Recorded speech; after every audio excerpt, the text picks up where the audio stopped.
Some introductory points. First, the world of Vijnana Bhairava Tantra is not intellectual, it is not philosophical.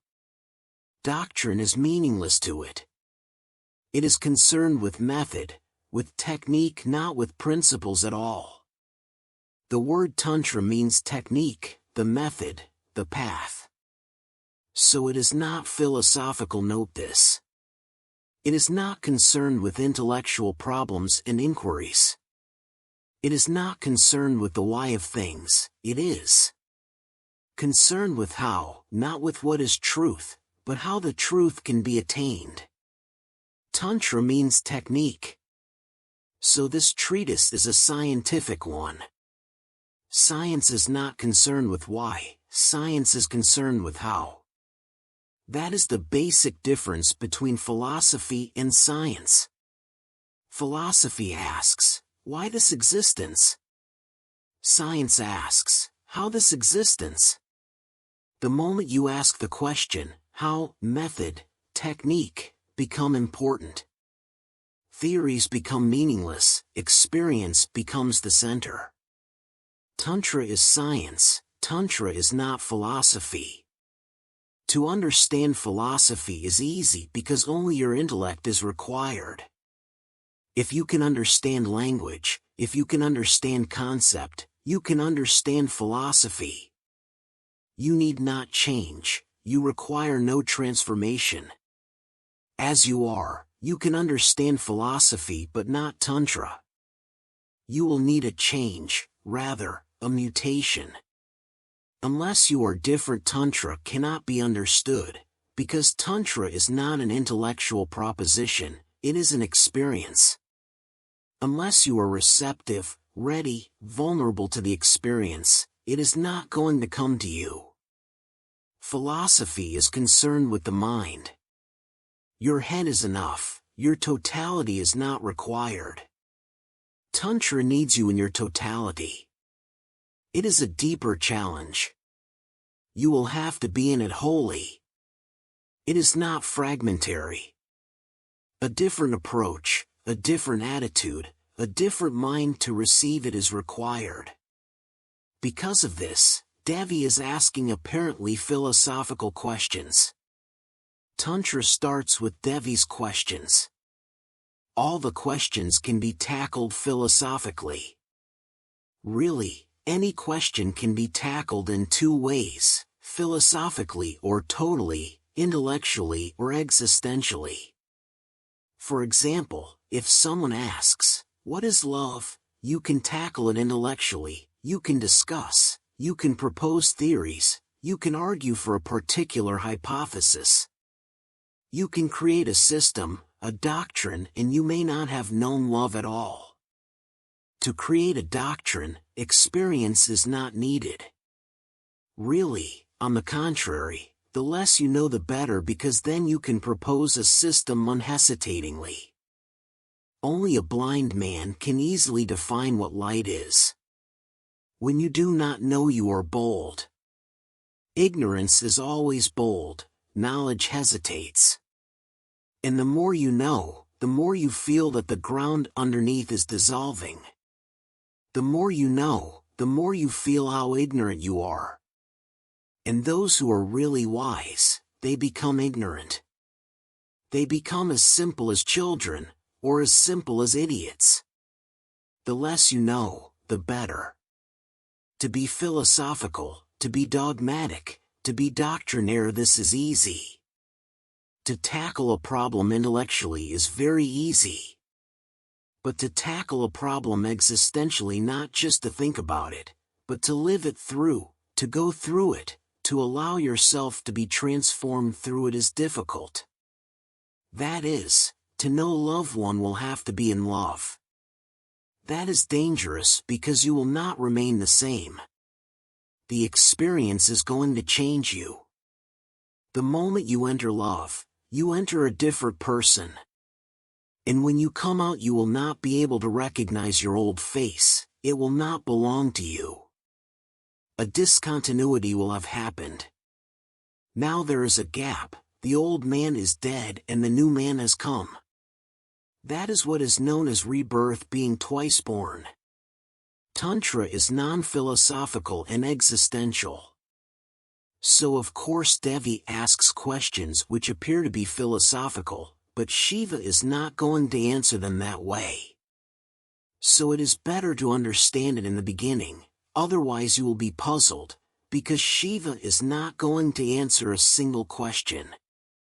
All the questions that Devi is asking, Shiva is not going to answer at all. And still he answers. And really, only he has answered them and no one else, but on a different plane. Devi asks, "What is your reality, my lord?" He is not going to answer it. On the contrary, he will give a technique. And if Devi goes through this technique, she will know. So the answer is roundabout, it is not direct. He is not going to answer "Who am I?" He will give a technique, "Do it and you will know." For Tantra, doing is knowing, and there is no other knowing. Unless you do something, unless you change, unless you have a different perspective to look at, to look with, unless you move in an altogether different dimension than the intellect, there is no answer. Answers can be given, they are all lies. All philosophies are lies.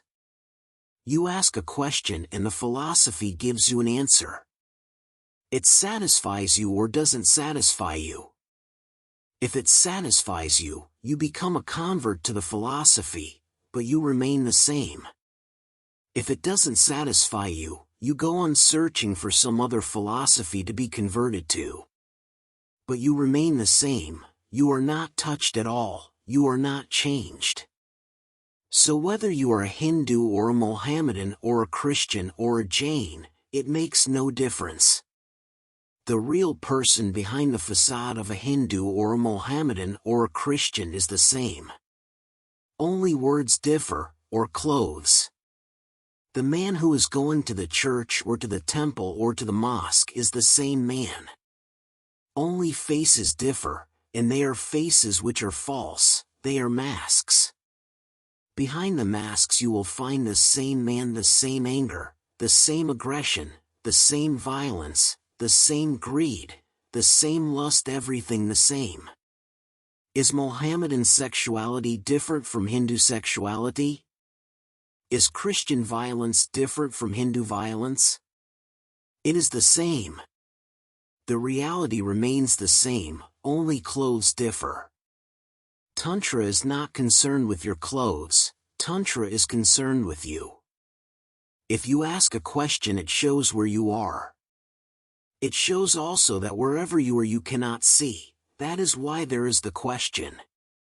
A blind man asks, "What is light?" and philosophy will start answering what is light. Tantra will know only this: if a man is asking what is light, it shows only that he is blind. Tantra will start operating on the man, changing the man, so that he can see. Tantra will not say what is light. Tantra will tell how to attain insight, how to attain seeing, how to attain vision. When the vision is there, the answer will be there. Tantra will not give you the answer, Tantra will give you the technique to attain the answer. Now, this answer is not going to be intellectual. If you say something about light to a blind man, this is intellectual. If the blind man himself becomes capable of seeing, this is existential. This is what I mean when I say that Tantra is existential.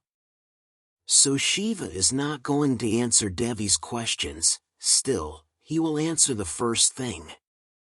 The second thing, this is a different type of language. You must know something about it before we enter into it. All the Tantra treatises are dialogues between Shiva and Devi. Devi questions and Shiva answers. All the Tantra treatises start that way. Why? Why this method? It is very significant. It is not a dialogue between a teacher and a disciple, it is a dialogue between two lovers. And Tantra signifies through it a very meaningful thing, that the deeper teachings cannot be given unless there is love between the two, the disciple and the master. The disciple and master must become deep lovers. Only then can the higher, the beyond, be expressed. So it is a language of love. The disciple must be in an attitude of love. But not only this, because friends can be lovers. Tantra says a disciple moves as receptivity, so the disciple must be in a feminine receptivity. Only then is something possible. You need not be a woman to be a disciple, but you need to be in a feminine attitude of receptivity. When Devi asks, it means the feminine attitude asks. Why this emphasis on the feminine attitude? Man and woman are not only physically different, they are psychologically different. Sex is not only a difference in the body, it is a difference in psychologies also. A feminine mind means receptivity, total receptivity, surrender, love. A disciple needs a feminine psychology, otherwise he will not be able to learn. You can ask, but if you are not open, then you cannot be answered. You can ask a question and still remain closed. Then the answer cannot penetrate you. Your doors are closed, you are dead. You are not open. A feminine receptivity means a womb-like receptivity in the inner depth, so that you can receive. And not only that, much more is implied. A woman is not only receiving something, the moment she receives it, it becomes a part of her body. A child is received. A woman conceives. The moment there is conception, the child has become part of the feminine body. It is not alien, it is not foreign. It has been absorbed. Now the child will live not as something added to the mother, but just as a part, just as the mother. And the child is not only received, the feminine body becomes creative, the child begins to grow. A disciple needs a womb-like receptivity. Whatsoever is received is not to be gathered as dead knowledge. It must grow in you, it must become blood and bones in you. It must become a part, now. It must grow. This growth will change you, will transform you, the receiver. That is why Tantra uses this device. Every treatise starts with Devi asking a question and Shiva replying to it. Devi is Shiva's consort, his feminine part. One thing more. Now modern psychology, depth psychology particularly, says that man is both man and woman. No one is just male and no one is just female, everyone is bisexual. Both sexes are there. This is a very recent research in the West, but for Tantra this has been one of the most basic concepts for thousands of years. You must have seen some pictures of Shiva as Ardhanarishwar, half man, half woman. There is no other concept like it in the whole history of man. Shiva is depicted as half man, half woman. So Devi is not just a consort, she is Shiva's other half. And unless a disciple becomes the other half of the master, it is impossible to convey the higher teachings, the esoteric methods. When you become one, then there is no doubt. When you are one with the master, so totally one, so deeply one, there is no argument, no logic, no reason. One simply absorbs, one becomes a womb. And then the teaching begins to grow in you and change you. That is why Tantra is written in love language. Something must also be understood about love language. There are two types of language, logical language and love language. There are basic differences between the two. Logical language is aggressive, argumentative, violent. If I use logical language, I become aggressive upon your mind. I try to convince you, to convert you, to make a puppet of you. My argument is right and you are wrong. Logical language is egocentric. I am right and you are wrong, so I must prove that I am right and you are wrong. I am not concerned with you, I am concerned with my ego.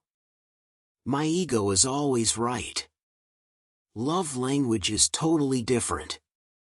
I am not concerned with my ego, I am concerned with you. I am not concerned to prove something, to strengthen my ego. I am concerned to help you. It is a compassion to help you to grow, to help you to transform, to help you to be reborn. Secondly, logic will always be intellectual. Concepts and principles will be significant, arguments will be significant. With love language, what is said is not so significant, rather, it is the way it is said. The container, the word is not important, the content, the message is more important. It is a heart-to-heart talk, not a mind-to-mind discussion. It is not a debate, it is a communion. So this is rare. Devi is sitting in the lap of Shiva and asking, and Shiva answers. It is a love dialogue, no conflict, as if Shiva is speaking to himself. Why this emphasis on love language? Because if you are in love with your master, then the whole gestalt changes, it becomes different. Then you are not hearing his words. Then you are drinking him. Then words are irrelevant. Really, the silence between the words becomes more significant. What he is saying may be meaningful or it may not be meaningful. But it is his eyes, his gestures, his compassion, his love. That is why Tantra has a fixed device, a structure. Every treatise starts with Devi asking and Shiva answering. No argument is going to be there, no wastage of words. There are very simple statements of fact, telegraphic messages with no view to convince, but just to relate. If you encounter Shiva with a question with a closed mind, he will not answer you in this way. First, your closedness has to be broken. Then he will have to be aggressive. Then your prejudices, then your preconceptions have to be destroyed. Unless you are cleared completely of your past, nothing can be given to you. But this is not so with his consort Devi. With Devi there is no past. Remember, when you are deeply in love, your mind ceases to be. There is no past, only the present moment becomes everything. When you are in love, the present is the only time, the now is all, no past, no future. So Devi is just open. There is no defense, nothing to be cleared, nothing to be destroyed.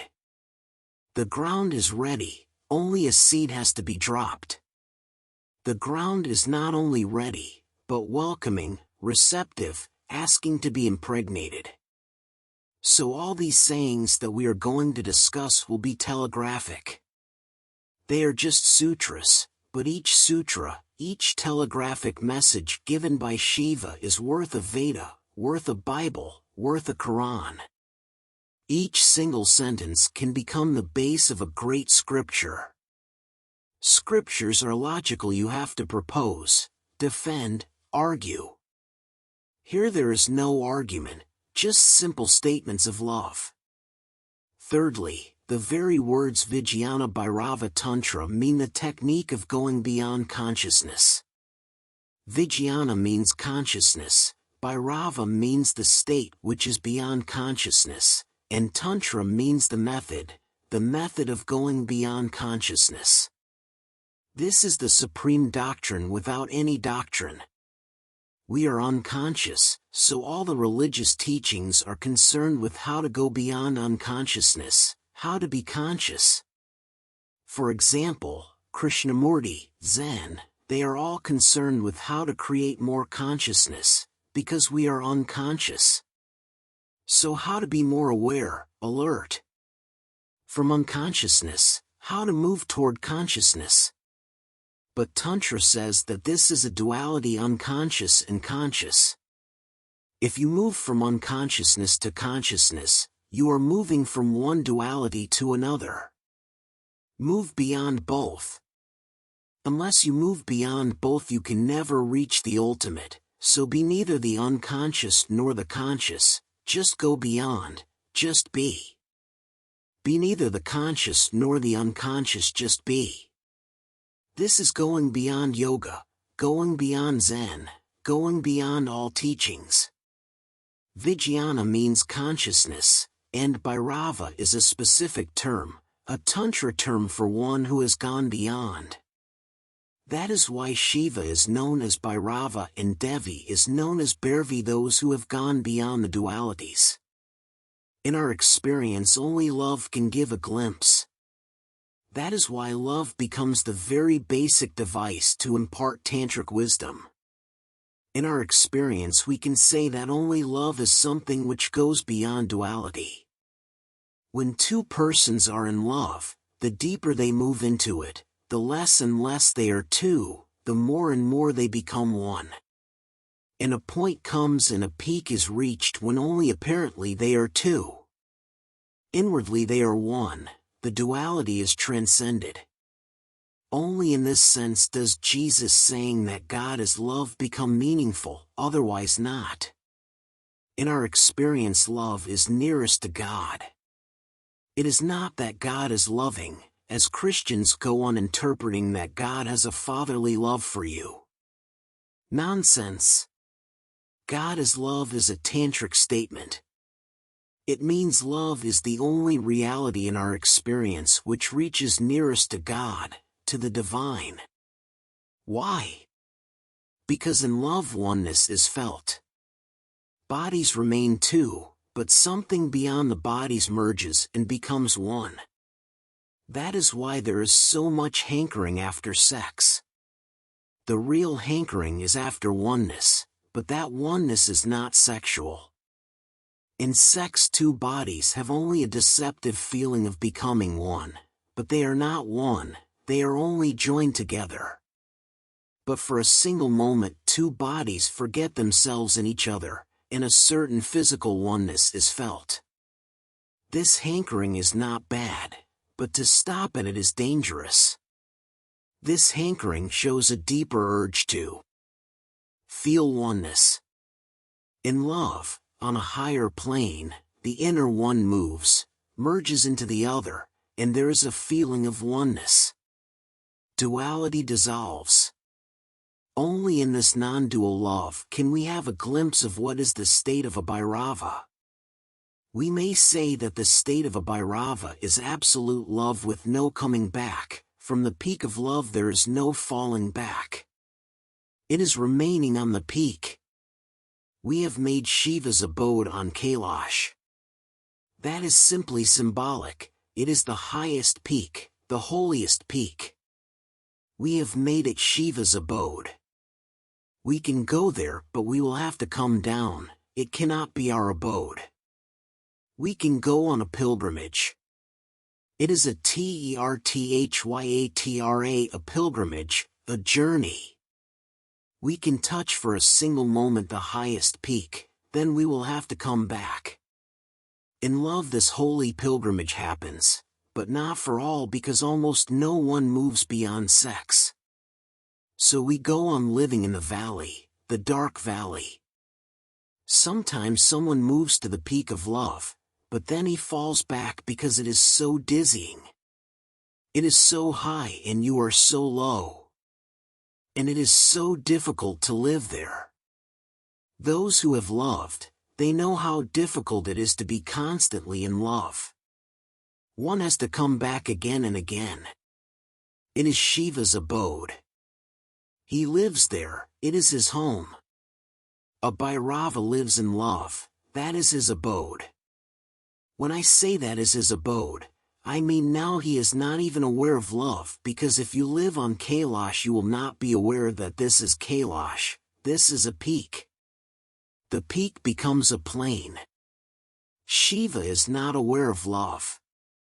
We are aware of love because we live in non-love. And because of the contrast we feel love. Shiva is love. The state of Bhairava means that one has become love, not loving, one has become love, one lives on the peak. The peak has become his abode.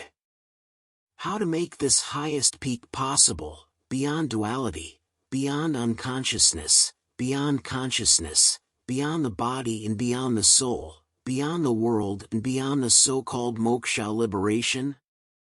How to reach this peak? The technique is Tantra. But Tantra is pure technique, so it is going to be difficult to understand. First let us understand the questions, what Devi is asking. O Shiva, what is your reality? Why this question? You can also ask this question, but it will not carry the same meaning. So try to understand why Devi asks, what is your reality?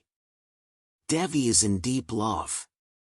When you are in deep love, for the first time you encounter the inner reality. Then Shiva is not the form, then Shiva is not the body. When you are in love, the body of the beloved falls away, disappears. The form is no more and the formless is revealed. You are facing an abyss. That is why we are so afraid of love. We can face a body, we can face a face, we can face a form, but we are afraid of facing an abyss. If you love someone, if you really love, his body is bound to disappear. In some moments of climax, of peak, the form will dissolve, and through the beloved you will enter the formless. That is why we are afraid it is falling into a bottomless abyss. So this question is not just a simple curiosity. O Shiva, what is your reality? Devi must have fallen in love with the form. Things start that way. She must have loved this man as a man, and now when the love has come of age, when the love has flowered, this man has disappeared. He has become formless. Now he is to be found nowhere. O Shiva, what is your reality? It is a question asked in a very intense love moment. And when questions are raised, they become different according to the mind in which they are asked. So create the situation, the milieu of the question in your mind. Devi must be at a loss. Shiva has disappeared. When love reaches its peak, the lover disappears. Why does this happen? This happens because really, everyone is formless. You are not a body. You move as a body, you live as a body, but you are not a body. When we see someone from the outside, he is a body. Love penetrates within. Then we are not seeing the person from the outside. Love can see a person as the person can see himself from within. Then the form disappears. A Zen monk, Rinzai, attained his enlightenment, and the first thing he asked was, "Where is my body? Where has my body gone?"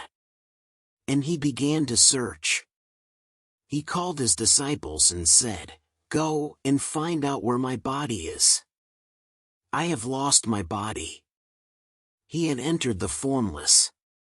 You are also a formless existence, but you know yourself not directly, but from others' eyes. You know through the mirror. Sometime, while looking in the mirror, close your eyes and then think, meditate, if there was no mirror, how could you have known your face? If there was no mirror, there would have been no face. You do not have a face, mirrors give you faces. Think of a world where there are no mirrors. You are alone, no mirror at all, not even others' eyes working as mirrors. You are alone on a lonely island, nothing can mirror you. Then will you have any face? Or will you have any body? You cannot have one. You do not have one at all. We know ourselves only through others, and the others can only know the outer form. That is why we become identified with it. Another Zen mystic, Hui Hai, used to say to his disciples, "When you have lost your head meditating, come immediately to me.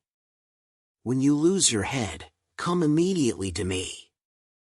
When you begin to feel there is no head, do not be afraid, come immediately to me. This is the right moment. Now something can be taught to you. With a head, no teaching is possible. The head always comes in between." Devi asks Shiva, "O Shiva, what is your reality? Who are you?" The form has disappeared, hence the question. In love you enter the other as himself. It is not you answering. You become one, and for the first time you know an abyss of formless presence. That is why for centuries together, centuries and centuries, we were not making any sculptures, any pictures of Shiva. We were only making Shivalinga, the symbol. The Shivalinga is just a formless form. When you love someone, when you enter someone, he becomes just a luminous presence. The Shivalinga is just a luminous presence, just an aura of light. That is why Devi asks, "What is your reality? What is this wonder-filled universe?" We know the universe, but we never know it as wonder-filled. Children know, lovers know. Sometimes poets and madmen know. We do not know that the world is wonder-filled. Everything is just repetitive, no wonder, no poetry, just flat prose. It doesn't create a song in you, it doesn't create a dance in you, it doesn't give birth to the poetry inside. The whole universe looks mechanical. Children look at it with wonder-filled eyes. When the eyes are wonder-filled, the universe is wonder-filled. When you are in love, you again become like children. Jesus says, "Only those who are like children will enter my kingdom of God." Why? Because if the universe is not a wonder, you cannot be religious. The universe can be explained, then your approach is scientific. The universe is either known or unknown, but that which is unknown can be known any day, it is not unknowable. The universe becomes unknowable, a mystery, only when your eyes are wonder-filled. Devi says, "What is this wonder-filled universe?" Suddenly there is the jump from a personal question to a very impersonal one. She was asking, "What is your reality?" And then suddenly, "What is this wonder-filled universe?" When form disappears, your beloved becomes the universe, the formless, the infinite. Suddenly Devi becomes aware that she is not asking a question about Shiva, she is asking a question about the whole universe. Now Shiva has become the whole universe. Now all the stars are moving in him, and the whole firmament and the whole space is surrounded by him. Now he is the great engulfing factor, the great encompassing. Karl Jaspers has defined God as the great encompassing. When you enter into love, into a deep, intimate world of love, the person disappears, the form disappears, and the lover becomes just a door to the universe. Your curiosity can be a scientific one, then you have to approach through logic. Then you must not think of the formless. Then beware of the formless, then remain content with the form. Science is always concerned with the form. If anything formless is proposed to a scientific mind, he will cut it into form. Unless it takes a form, it is meaningless.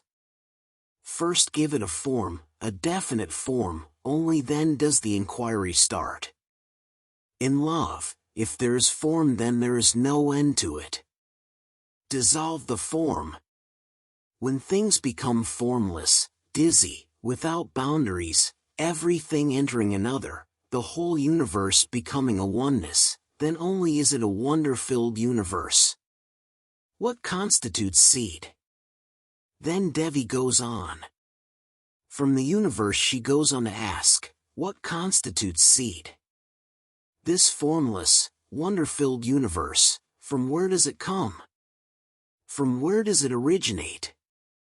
Or does it not originate? What is the seed? Who centers the universal wheel? Asks Devi. This wheel goes on moving and moving, this great change, this constant flux. But who centers this wheel? Where is the axis, the center, the unmoving center? She doesn't stop for any answer. She goes on asking as if she is not asking anyone, as if talking to herself. What is this life beyond form pervading forms? How may we enter it fully, above space and time, names and description? Let my doubts be cleared. The emphasis is not on questions but on doubts. Let my doubts be cleared. This is very significant. If you are asking an intellectual question, you are asking for a definite answer so that your problem is solved. But Devi says, let my doubts be cleared. She is not really asking about answers. She is asking for a transformation of her mind, because a doubting mind will remain a doubting mind whatsoever answers are given. Note it, a doubting mind will remain a doubting mind. Answers are irrelevant. If I give you one answer and you have a doubting mind, you will doubt it. If I give you another answer, you will doubt that also. You have a doubting mind. A doubting mind means you will put a question mark to anything. So answers are useless. You ask me, who created the world, and I tell you I created the world. Then you are bound to ask, who created a? So the real problem is not how to answer questions. The real problem is how to change the doubting mind, how to create a mind which is not doubting or, which is trustful. So Devi says, let my doubts be cleared. 2 or 3 things more. When you ask a question, you may be asking for many reasons. One may be just this, that you want a confirmation. You already know the answer, you have the answer, you just want it to be confirmed that your answer is right. Then your question is false, pseudo, it is not a question. You may be asking a question not because you are ready to change yourself, but just as a curiosity. The mind goes on questioning. In the mind, questions come as leaves come on a tree. That is the very nature of the mind, to question. So it goes on questioning. It matters not what you are questioning. With anything given to the mind, it will create a question. It is a machine to grind out, to create questions. So give it anything, it will cut it into pieces and create many questions. One question answered, and the mind will create many questions from the answer. This has been the whole history of philosophy. Bertrand Russell remembers that when he was a child he thought that one day, when he will be mature enough to understand all philosophy, all questions will be answered. Then later, when he was 80, he said, now I can say that my own questions are there standing, as they were standing when I was a child. No other questions have come up because of these theories of philosophy. So he said, when I was young I used to say, philosophy is an inquiry for ultimate answers. Now I cannot say it. It is an inquiry for endless questions. So one question creates one answer in many questions. The doubting mind is the problem. Devi says, do not be concerned with my questions. I have asked so many things. What is your reality? What is this wonder-filled universe? What constitutes seed? Who centers the universal wheel? What is life beyond form? How can we enter it fully above time and space? But do not be concerned with my questions. Let my doubts be cleared. I ask these questions because they are in my mind. I ask them just to show you my mind, but do not pay much attention to them. Really, answers will not fulfill my need. My need is, let my doubts be cleared. But how can the doubts be cleared? Will any answer do? Is there any answer which will clear your doubts? Mind is the doubt. It is not that the mind doubts, mind is the doubt. Unless the mind dissolves, doubts cannot be cleared. Shiva will answer. His answers are techniques, the oldest, most ancient techniques. But you can call them the latest also because nothing can be added to them. They are complete 112 techniques. They have taken in all the possibilities, all the ways of cleaning the mind, transcending the mind. Not a single method could be added to Shiva's 112 methods. And this book, Vijnana Bhairava Tantra, is 5,000 years old. Nothing can be added, there is no possibility to add anything. It is exhaustive, complete. It is the most ancient and yet the latest, yet the newest. Old like old hills, the methods seem eternal, and they are new like a dewdrop before the sun, because they are so fresh. These 112 methods of meditation constitute the whole science of transforming mind. We will enter them one by one. We will try to comprehend first intellectually. But use your intellect only as an instrument, not as a master. Use it as an instrument to understand something, but do not go on creating barriers with it. When we will be talking about these techniques, just put aside your past knowledge, your knowing, whatsoever information you have collected. Put them aside, they are just dust gathered on the road. Encounter these methods with a fresh mind, with alertness, of course, but not with argumentation. And do not create the fallacy that an argumentative mind is an alert mind. It is not, because the moment you move into arguments you have lost the awareness, you have lost the alertness. Then you are not here. These methods do not belong to any religion. Remember, they are not Hindu, just as the theory of relativity is not Jewish because Einstein conceived it. And radio and television are not Christian. No one says, "Why are you using electricity?" This is Christian, because a Christian mind conceived it. Science does not belong to races and religions, and Tantra is a science. So remember, this is not Hindu at all. These techniques were conceived by Hindus, but these techniques are not Hindu. That is why these techniques will not mention any religious ritual. No temple is needed. You are quite enough of a temple yourself. You are the lab, the whole experiment is to go on within you. No belief is needed.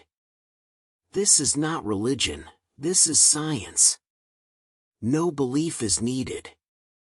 It is not required to believe in the Quran or the Vedas or in Buddha or in Mahavira.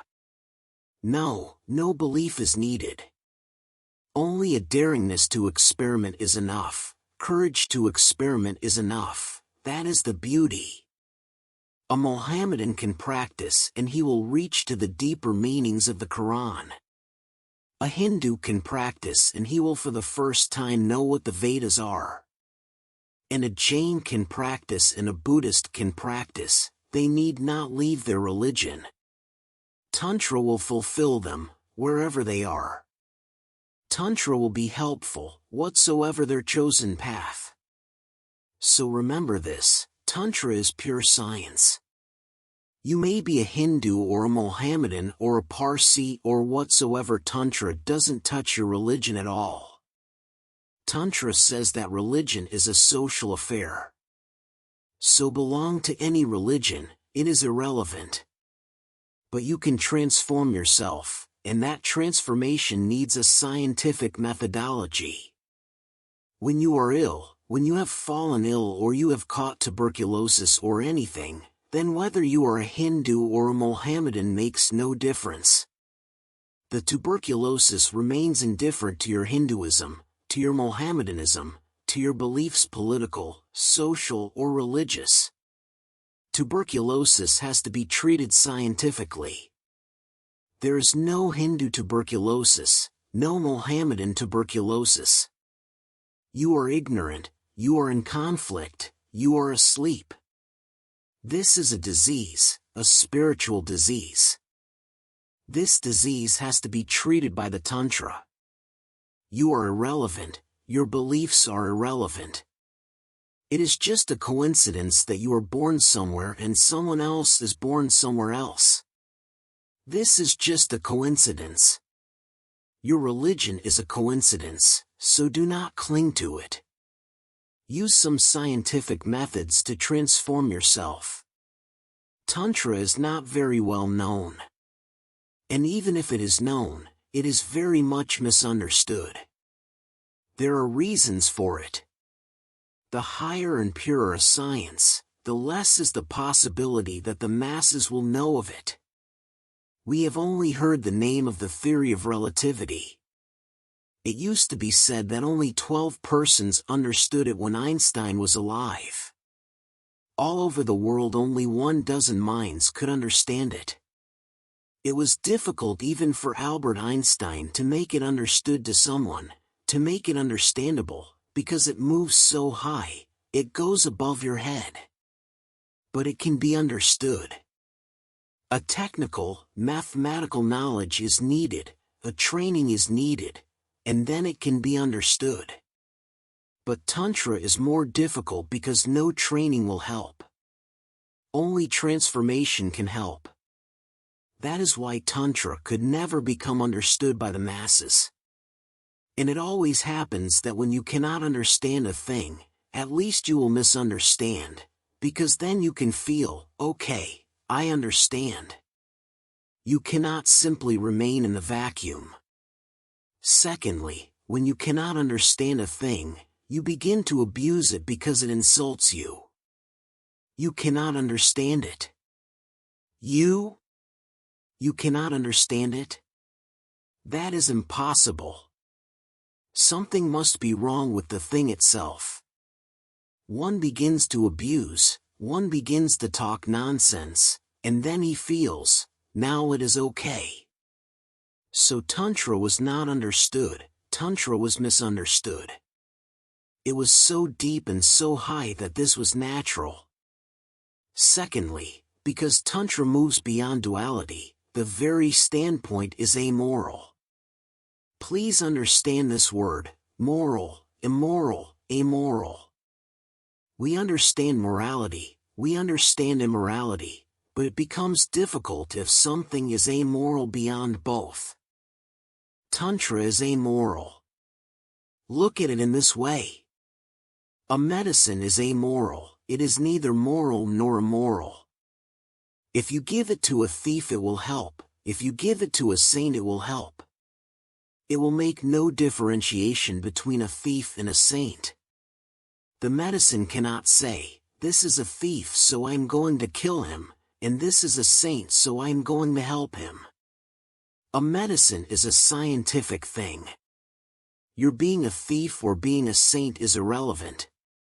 Tantra is amoral. Tantra says, no morality is needed, no particular morality is needed. On the contrary, you are immoral because you have a very disturbed mind. So Tantra cannot make a precondition, that first you become moral and then you can practice Tantra. Tantra says, this is absurd. Someone is ill, feverish, and the doctor comes and says, first bring down your fever, first be quite healthy. only then can I give you the medicine. This is what is happening. One thief comes to a saint and he says, I am a thief. Tell me how to meditate. The saint says, first leave your profession. How can you meditate if you remain a thief? One alcoholic comes and he says, I am an alcoholic. How can I meditate? The saint says, the first condition is, leave alcohol, only then can you meditate. The conditions become suicidal. The man is alcoholic or a thief or immoral because he has a disturbed mind, an ill mind. These are the effects, the consequences of the diseased mind, and he is told, first be well and then you can meditate. But then who needs meditation? Meditation is medicinal. It is a medicine. Tantra is amoral. It doesn't ask you who you are. Your being a man is enough. Wherever you are, whatsoever you are accepted. Choose a technique which fits you, put your total energy into it, and you will not be the same again. Real, authentic techniques always will be like that. If I make preconditions, it shows I have a pseudo-technique. I say, first do this and first do not do that, and then. And those are impossible conditions because a thief can change his objects, but cannot become a non-thief. A greedy man can change the objects of his greed, but he cannot become non-greedy. You can force him or he can force upon himself non-greed, but it is also only because of a certain greed. If heaven is promised, he may even try to be non-greedy. But this is greed par excellence. Heaven, moksha liberation, satchitananda existence, consciousness, bliss, they will be the objects of his greed.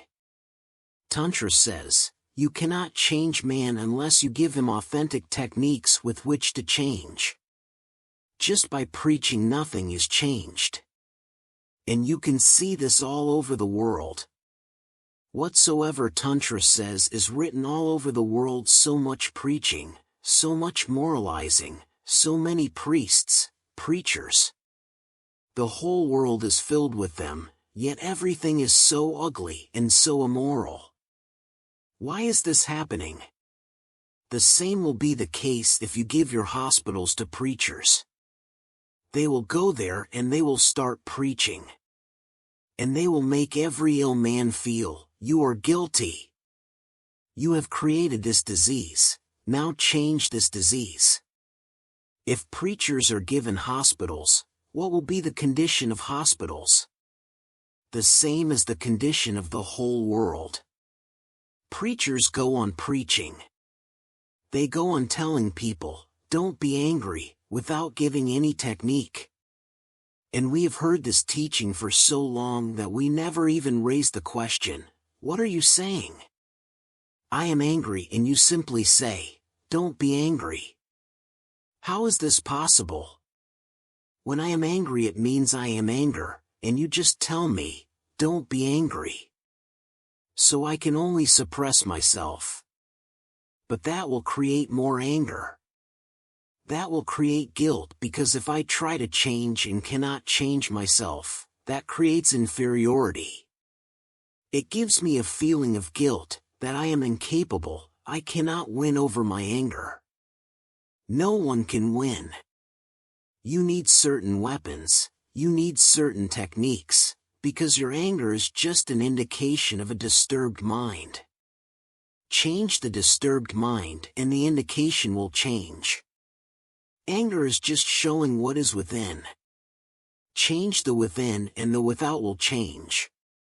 So Tantra is not concerned with your so-called morality. Really, to emphasize morality is mean, degrading, it is inhuman. If someone comes to me and I say, leave anger first, leave sex first, leave this and that, then I am inhuman. What I am saying is impossible. And that impossibility will make that man feel inwardly mean. He will begin to feel inferior, he will be degraded inside in his own eyes. If he tries the impossible, he is going to be a failure. And when he is a failure, he will be convinced that he is a sinner. The preachers have convinced the whole world that you are sinners. This is good for them, because unless you are convinced, their profession cannot continue. You must be sinners, only then can churches, temples and mosques continue to prosper. Your being in sin is their success. Your guilt is the base of all the highest churches. The more guilty you are, the more churches will go on rising higher and higher. They are built on your guilt, on your sin, on your inferiority complex. Thus, they have created an inferior humanity. Tantra is not concerned with your so-called morality, your social formalities, etc. That doesn't mean that Tantra says to be immoral, no. Tantra is so much unconcerned with your morality that Tantra cannot say to be immoral. Tantra gives you scientific techniques for changing the mind, and once the mind is different, your character will be different. Once the basis of your structure changes, your whole edifice will be different. Because of this amoral attitude, Tantra could not be tolerated by your so-called saints. They all went against it because if Tantra succeeds, then all this nonsense which goes on in the name of religion will have to stop. See this, Christianity fought very much against scientific progress. Why? Only because if scientific progress is there in the material world, then the time is not very far off when in the psychological and in the spiritual world also science will penetrate. So Christianity started fighting scientific progress, because once you know that you can change matter through technique, the time is not very far off when you will come to know that you can change mind through techniques, because mind is nothing but subtle matter. This is Tantra's proposition, that mind is nothing but subtle matter, it can be changed. And once you have a different mind, you have a different world, because you look through the mind. The world you are seeing because of a particular mind. Change the mind, and when you look there is a different world. And if there is no end, that is the ultimate for Tantra, to bring about a state where there is no mind. Then look at the world without a mediator. When the mediator is not, you are encountering the real, because now no one is between you and the real.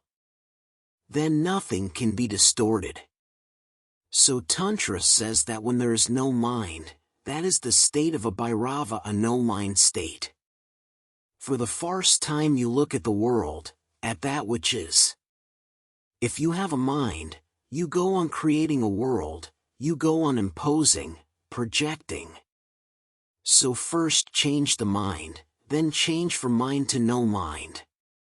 And these 112 methods can help each and everyone. Any particular method may not be of use to you.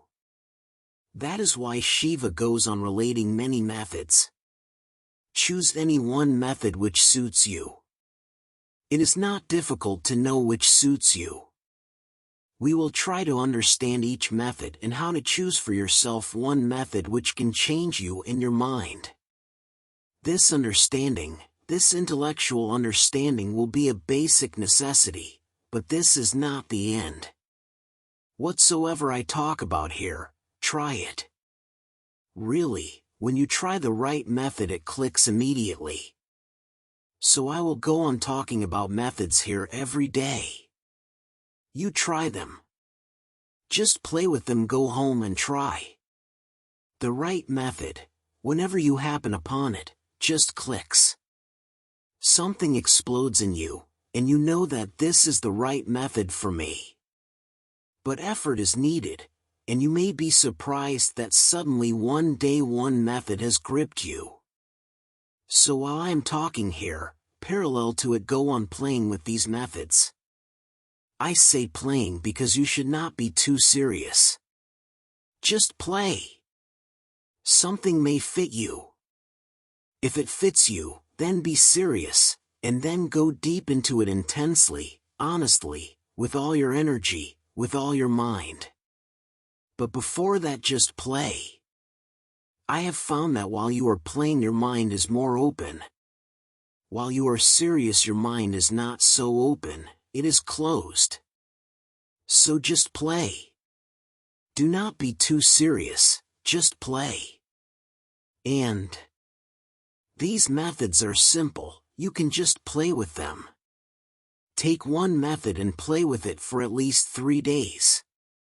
If it gives you a certain feeling of affinity, if it gives you a certain feeling of well-being, if it gives you a certain feeling that this is for you, then be serious about it. Then forget the others, do not play with other methods. Stick to it at least for 3 months. Miracles are possible. The only thing is that the technique must be for you. If the technique is not for you, then nothing happens. Then you may go on with it for lives together, but nothing will happen. If the method is for you, then even 3 minutes are enough. So these 112 methods can be a miraculous experience for you, or they may just be a listening, it depends on you. I will go on describing each method from as many angles as possible. If you feel any affinity with it, play with it for 3 days. If you feel that it fits, that something clicks in you, continue it for 3 months. Life is a miracle. If you have not known its mystery, that only shows that you do not know the technique for how to approach it. Shiva proposes 112 methods. These are all the methods possible. If nothing clicks and nothing gives you the feeling that this is for you, then there is no method left for you, remember this. Then forget spirituality and be happy. Then it is not for you. But these 112 methods are for the whole humanity, for all the ages that have passed and for all the ages that have yet to come. In no time has there ever been a single man, and there will never be one, who can say, these 112 methods are all useless for me. Impossible. This is impossible.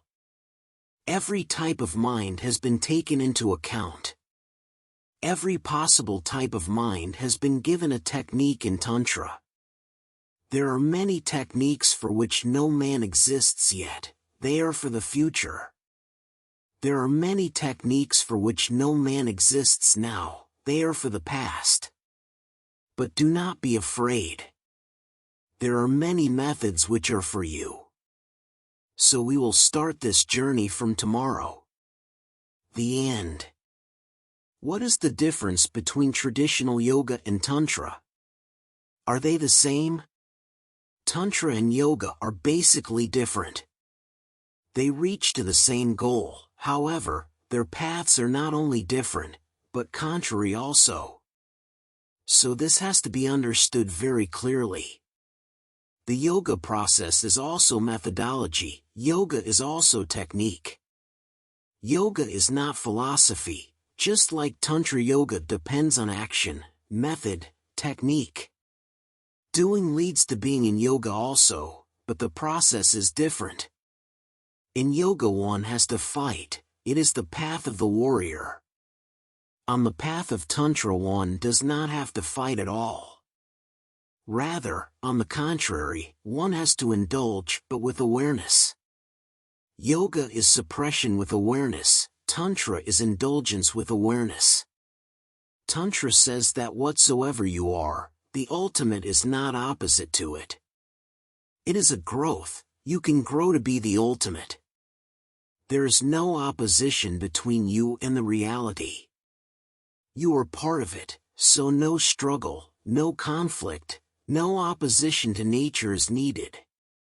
You have to use nature. You have to use whatsoever you are to go beyond. In yoga you have to fight with yourself to go beyond. In yoga, the world and moksha, liberation, you as you are and you as you can be, are two opposite things.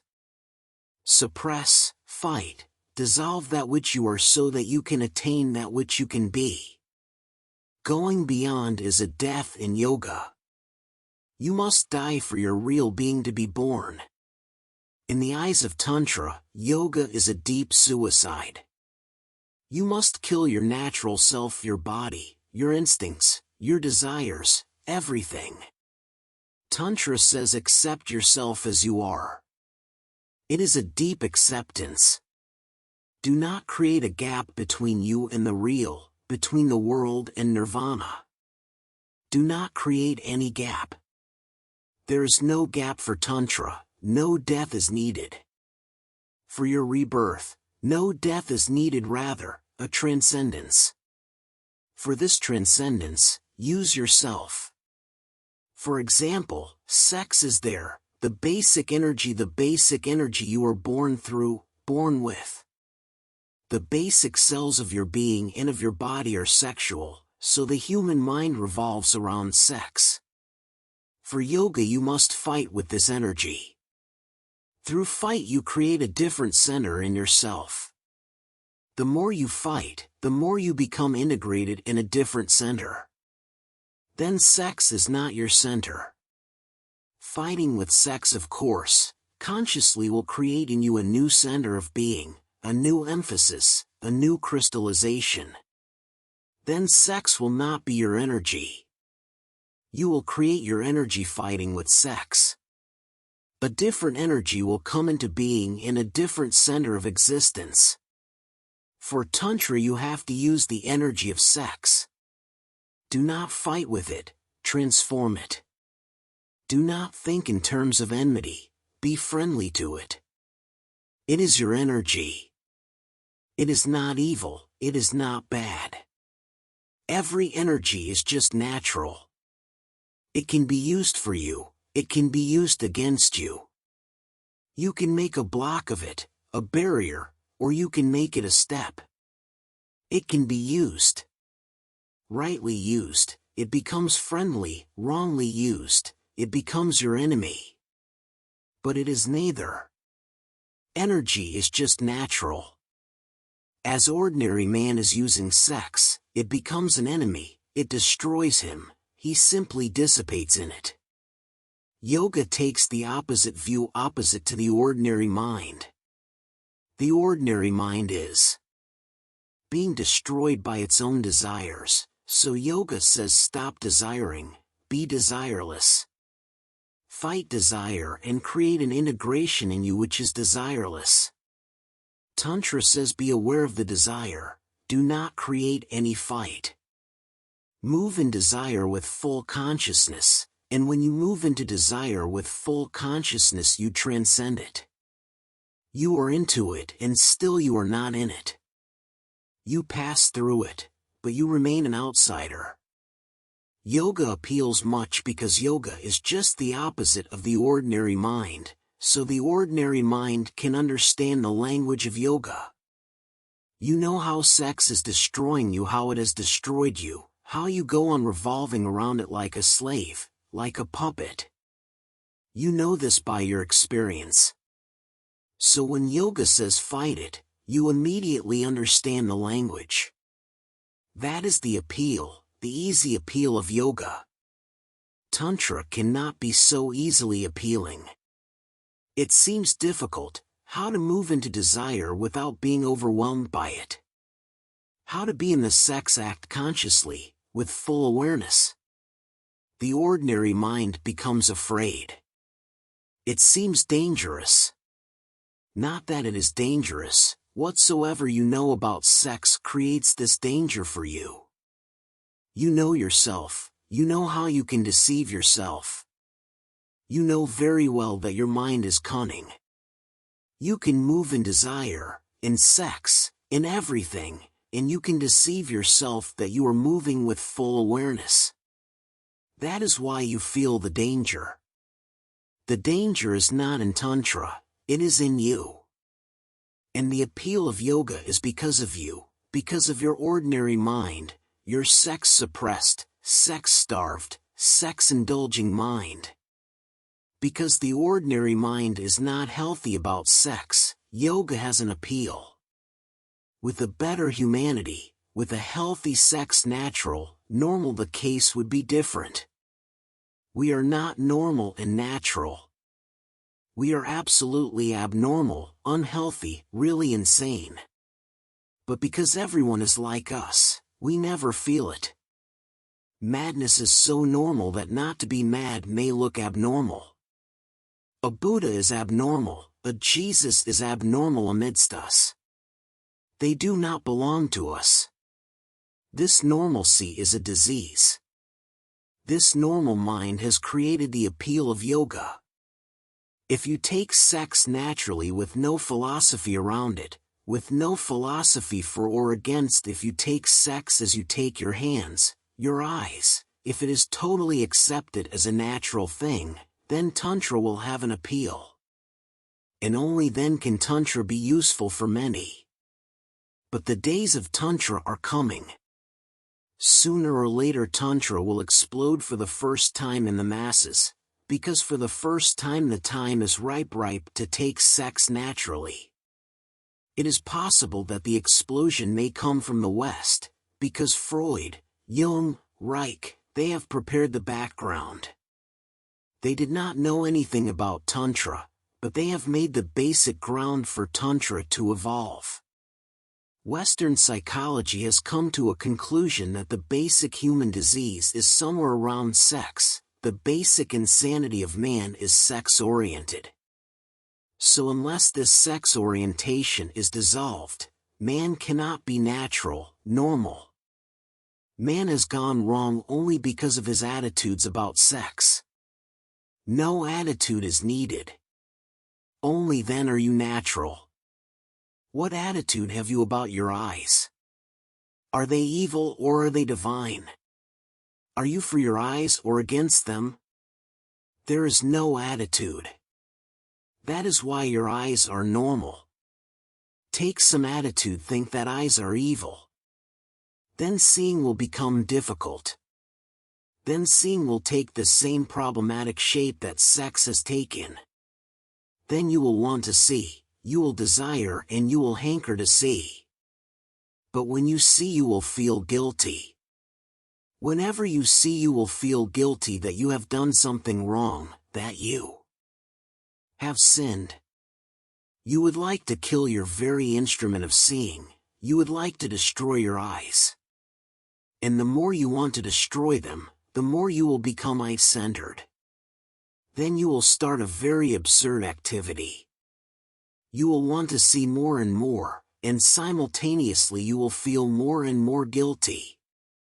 The same has happened with the sex center. Tantra says, accept whatsoever you are. This is the basic note: total acceptance. And only through total acceptance can you grow. Then use every energy you have. How can you use them? Accept them. Then find out what these energies are. What is sex? What is this phenomenon? We are not acquainted with it. We know many things about sex, taught by others. We may have passed through the sex act, but with a guilty mind, with a suppressive attitude, in haste, in a hurry. Something has to be done in order to become unburdened. The sex act is not a loving act. You are not happy in it, but you cannot leave it. The more you try to leave it, the more attractive it becomes. The more you want to negate it, the more you feel invited. You cannot negate it, but this attitude to negate, to destroy, destroys the very mind, the very awareness, the very sensitivity which can understand it. So sex goes on with no sensitivity into it. Then you cannot understand it. Only a deep sensitivity can understand anything, only a deep feeling, a deep moving into it, can understand anything. You can understand sex only if you move in it as a poet moves amidst flowers only then. If you feel guilty about flowers, you may pass through the garden, but you will pass with closed eyes. And you will be in a hurry, in a deep, mad haste. Somehow you have to go out of the garden. Then how can you be aware? So Tantra says, accept whatsoever you are. You are a great mystery of many multidimensional energies. Accept it, and move with every energy with deep sensitivity, with awareness, with love, with understanding.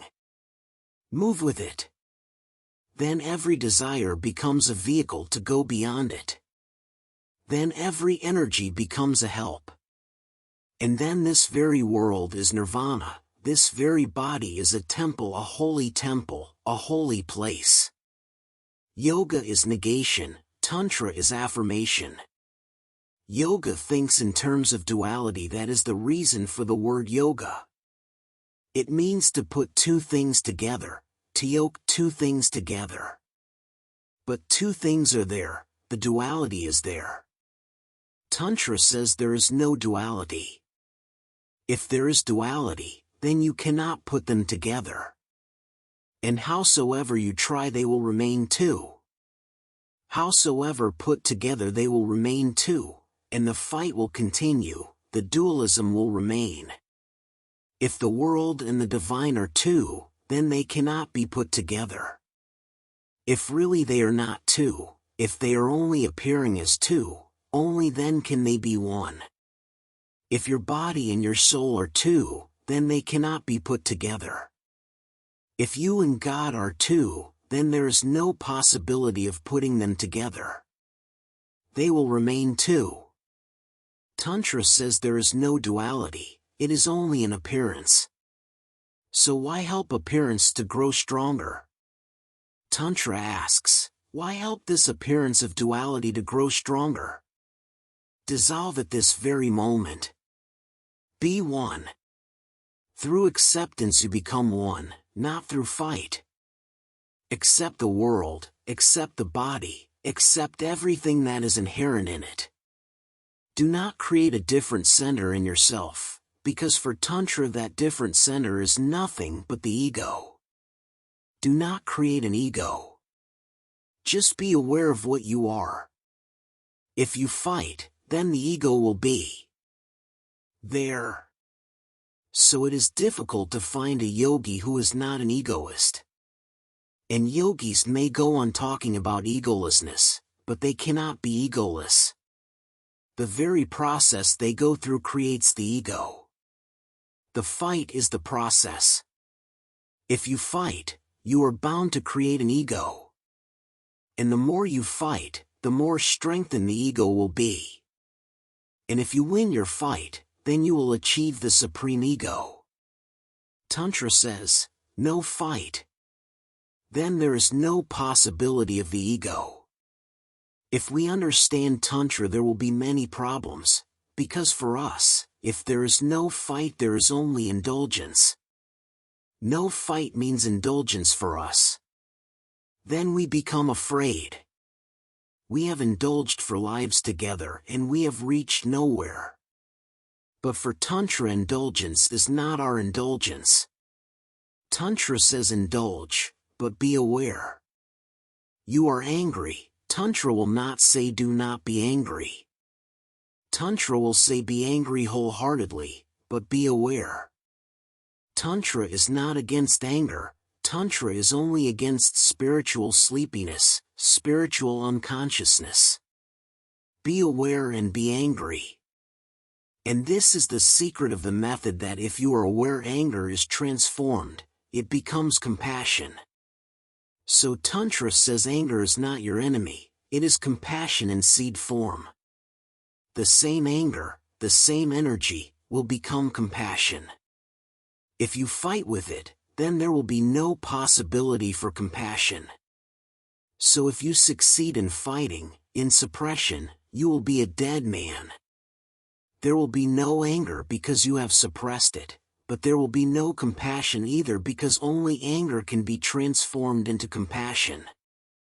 If you succeed in your suppression, which is impossible, then there will be no sex, but no love either, because with sex dead there is no energy to grow into love.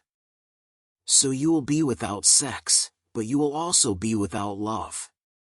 And then the whole point is missed, because without love there is no divineness, without love there is no liberation, and without love there is no freedom.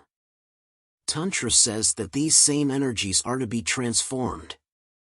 It can be said in this way: if you are against the world, then there is no nirvana, because this world itself is to be transformed into nirvana. Then you are against the basic energies, which are the source. So Tantric alchemy says, do not fight, be friendly with all the energies that are given to you. Welcome them. Feel grateful that you have anger, that you have sex, that you have greed. Feel grateful because these are the hidden sources, and they can be transformed, they can be opened. And when sex is transformed, it becomes love. The poison is lost, the ugliness is lost. The seed is ugly, but when it becomes alive it sprouts and flowers. Then there is beauty. Do not throw away the seed, because then you are also throwing the flowers in it.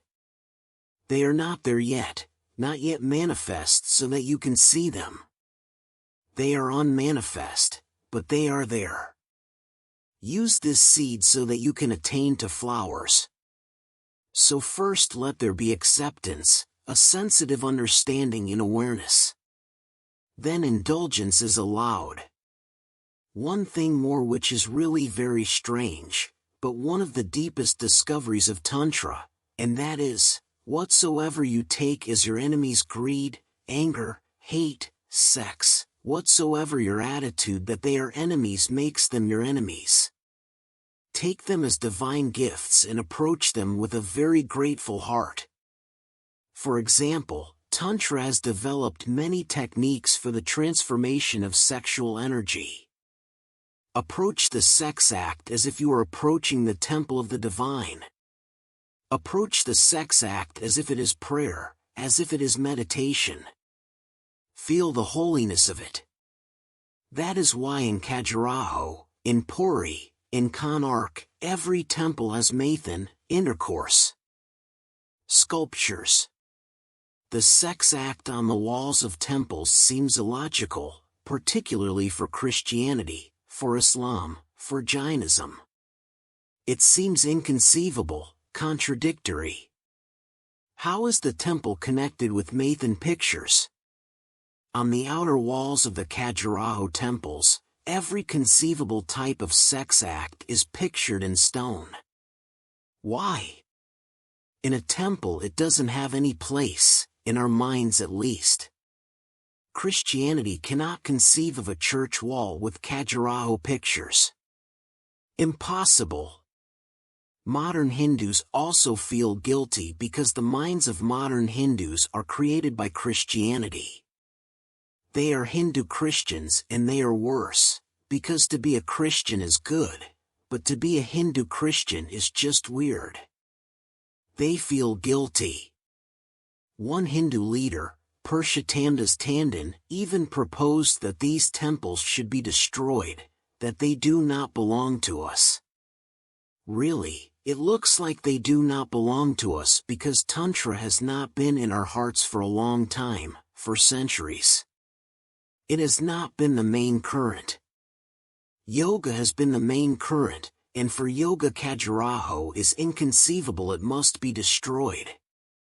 Tantra says, approach the sex act as if you are entering a holy temple. That is why they have pictured the sex act on their holy temples. They have said, approach sex as if you are entering a holy temple. Thus, when you enter a holy temple, sex must be there in order that the two become conjoined in your mind, associated. Then you can feel that the world and the divine are not two fighting elements, but one. They are not contradictory, They are just polar opposites helping each other. And they can exist only because of this polarity. If this polarity is lost, the whole world is lost. So see the deep oneness running through everything. Do not see only the polar opposites, see the inner running current which makes them one. For Tantra everything is holy. Remember this, for Tantra everything is holy, nothing is unholy. Look at it this way, for an irreligious person, everything is unholy, for so-called religious persons something is holy, something is unholy. For Tantra, everything is holy. One Christian missionary was with me a few days ago and he said, God created the world. So I asked him, who created sin? He said, the devil. Then I asked him, who created the devil? Then he was at a loss. He said, of course, God created the devil. The devil creates sin and God creates the devil. Then who is the real sinner, the devil or God? But the dualist conception always leads to such absurdities. For Tantra, God and the devil are not two. Really, for Tantra there is nothing that can be called devil, everything is divine, everything is holy. And this seems to be the right standpoint, the deepest. If anything is unholy in this world, from where does it come and how can it be? So only two alternatives are there. First, the alternative of the atheist who says everything is unholy. This attitude is okay. He is also a non-dualist, he sees no holiness in the world. Then there is the tantric's alternative, he says everything is holy. He is also a non-dualist. But between these two are the so-called religious persons, who are not really religious. They are neither religious nor irreligious because they are always in a conflict. Their whole theology is just to make ends meet, and those ends cannot meet. If a single cell, a single atom in this world is unholy, then the whole world becomes unholy, because how can that single atom exist in a holy world? How can it be? It is supported by everything. To be, it has to be supported by everything. And if the unholy element is supported by all the holy elements, then what is the difference between them? So either the world is holy totally, unconditionally, or it is unholy, there is no middle path. Tantra says everything is holy, that is why we cannot understand it. It is the deepest non-dual standpoint, if we can call it a standpoint. It is not, because any standpoint is bound to be dual. It is not against anything, so it is not any standpoint. It is a felt unity, a lived unity. These are two paths, yoga and Tantra. Tantra could not be so appealing because of our crippled minds. But whenever there is someone who is healthy inside, not a chaos, Tantra has a beauty. Only he can understand what Tantra is. Yoga has appeal, an easy appeal, because of our disturbed minds. Remember, it is ultimately your mind which makes anything attractive or unattractive. It is you who is the deciding factor. These approaches are different. I am not saying that one cannot reach through yoga. One can reach through yoga also, but not through the yoga which is prevalent. The yoga which is prevalent is not really yoga, but the interpretation of your diseased minds. Yoga can be authentically an approach toward the ultimate, but that too is only possible when your mind is healthy, when your mind is not diseased and ill. Then yoga takes a different shape. For example, Mahavir was on the path of yoga, but he was not really suppressing sex. He had known it, he had lived it, he was deeply acquainted with it. But it became useless to him, so it dropped. Buddha was on the path of yoga, but he had lived through the world, he was deeply acquainted with it. He was not fighting. Once you know something, you become free from it. It simply drops like dead leaves dropping from a tree. It is not renunciation, there is no fight involved at all. Look at Buddha's face, it doesn't look like the face of a fighter. He has not been fighting. He is so relaxed, his face is the very symbol of relaxation, no fight. Look at your yogis. The fight is apparent on their faces. Deep down, much turmoil is there right now. They are sitting on volcanoes. You can look in their eyes, in their faces, and you will feel it. Deep down somewhere they have suppressed all their diseases, they have not gone beyond. In a healthy world, where everyone is living his life authentically, individually, not imitating others but living his own life in his own way, both are possible. He may learn the deep sensitivity which transcends desires. He may come to a point where all desires become futile and drop. Yoga can also lead to this, but to me yoga will lead to it in the same world where Tantra can lead to it. Remember this.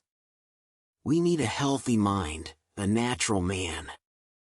In that world where a natural man is, Tantra, and yoga also, will lead to transcendence of desires. In our so-called ill society, neither yoga nor Tantra can do this, because if we choose yoga we do not choose it because desires have become useless. No. They are still meaningful, they are not dropping by themselves. We have to force them. If we choose yoga, we choose it as a technique of suppression. If we choose Tantra, we choose Tantra as a cunningness, as a deep deception and excuse to indulge. So with an unhealthy mind neither yoga nor Tantra can work. They will both lead to deceptions.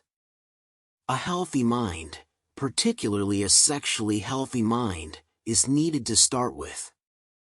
Then it is not very difficult to choose your path. You can choose yoga, you can choose Tantra. There are two types of persons basically, male and female. I do not mean biologically, but psychologically. For those who are psychologically basically male, aggressive, violent, extrovert, yoga is their path. For those who are basically feminine, receptive, passive, non-violent, Tantra is their path. So you may note it, for Tantra, Mother Kali, Tara, and so many Devis, Bhairavis, female deities are very significant. In yoga you will never hear mentioned any name of a feminine deity. Tantra has feminine deities, yoga has male gods. Yoga is outgoing energy, Tantra is energy moving inwards. So you can say in modern psychological terms that yoga is extrovert and Tantra is introvert. So it depends on the personality. If you have an introverted personality, then fight is not for you. If you have an extroverted personality, then fight is for you. But we are just confused, we are just in a mess, that is why nothing helps. On the contrary, everything disturbs. Yoga will disturb you, Tantra will disturb you. Every medicine is going to create a new illness for you because the chooser is ill, diseased, so the result of his choice will be illness. So I do not mean that through yoga you cannot reach. I emphasize Tantra only because we are going to try to understand what Tantra is. Another question. Question 2. On the path of surrender, how does the seeker come to the right technique out of 112 methods? On the path of will there are methods, these 112 methods. On the path of surrender, surrender itself is the method, there are no other methods, remember this. All methods are non-surrendering, because a method means depending on yourself. You can do something, The technique is there, so you do it. On the path of surrender, you are no more, so you cannot do anything. You have done the ultimate, the last, you have surrendered. On the path of surrender, surrender is the only method. All these 112 methods require a certain will, they require something to be done by you. You manipulate your energy, you balance your energy, you create a center in your chaos. You do something.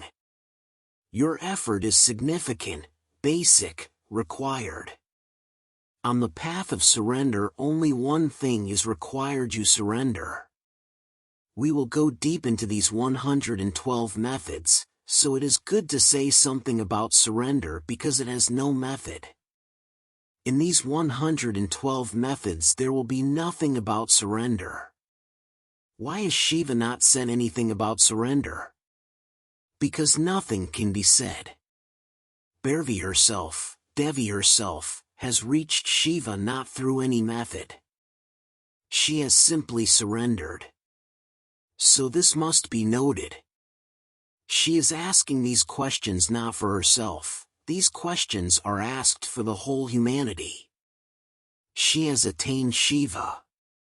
She is already in his lap, she is already embraced by him. She has become one with him, but still she is asking. So remember one thing, she is not asking for herself, there is no need. She is asking for the whole humanity. But if she has attained, why is she asking Shiva? Can she herself not speak to the humanity? She has come through the path of surrender, so she doesn't know anything about method. She herself has come through love, love is enough unto itself. Love doesn't need anything more. She has come through love, so she doesn't know anything about any methods, techniques. That is why she is asking. So Shiva relates 112 methods. He also will not talk about surrender because surrender is not a method really. You surrender only when every method has become futile, when you cannot reach by any method. You have tried your best. You have knocked on every door and no door opens, and you have passed through all the routes and no route reaches. You have done whatsoever you can do, and now you feel helpless. In that total helplessness surrender happens.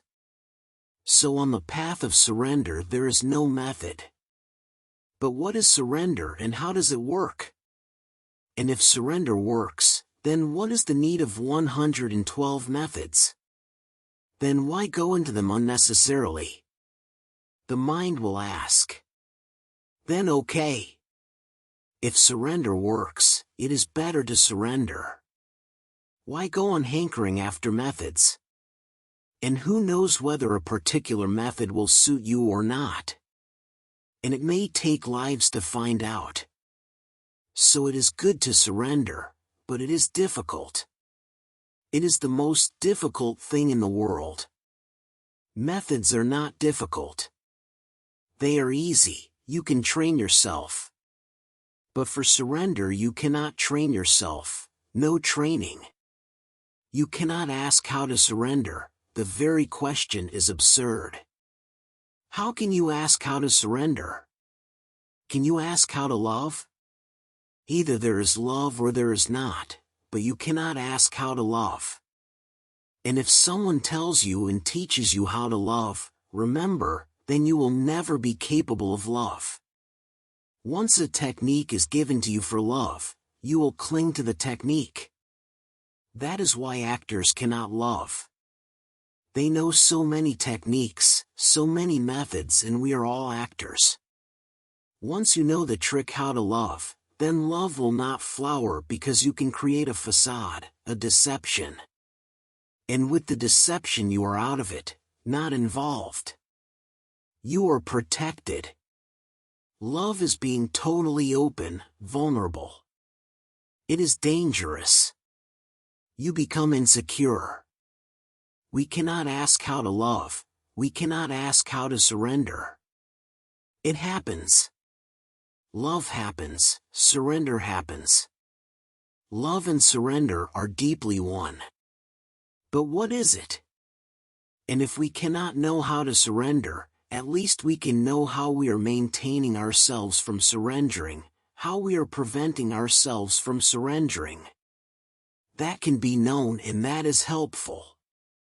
How is it that you have not surrendered yet? What is your technique of non-surrendering? If you have not fallen in love yet, then the real problem is not how to love. The real problem is to dig deep to find out how you have lived without love. What is your trick? What is your technique? What is your structure, your defense structure? How you have lived without love? That can be understood, and that should be understood.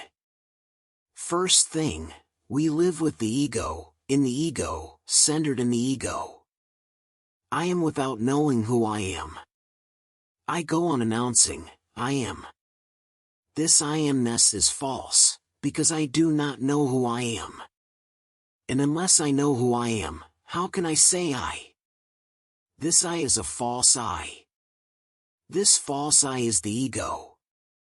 This is the defense. This protects you from surrendering. You cannot surrender, but you can become aware of this defense measure. If you have become aware of it, it dissolves. By and by, you are not strengthening it, and one day you come to feel, I am not. The moment you come to feel I am not, surrender happens. So try to find out whether you are. Really, is there any center in you that you can call your I? Go deep down within yourself, go on trying to find out where's this I, where's the abode of this ego. Rinzai went to his master and he said, give me freedom. The master said, bring yourself. If you are, I will make you free. But if you are not, then how can I make you free? You are already free. And freedom, his master said, is not your freedom. Really, freedom is freedom from you. So go and find out where this I is, where you are, then come to me. This is the meditation. Go and meditate. So the disciple Rinzai goes and meditates for weeks, months, and then he comes. Then he says, I am not the body. Only this much I have found. So the master says, this much you have become free. Go again. Try to find out.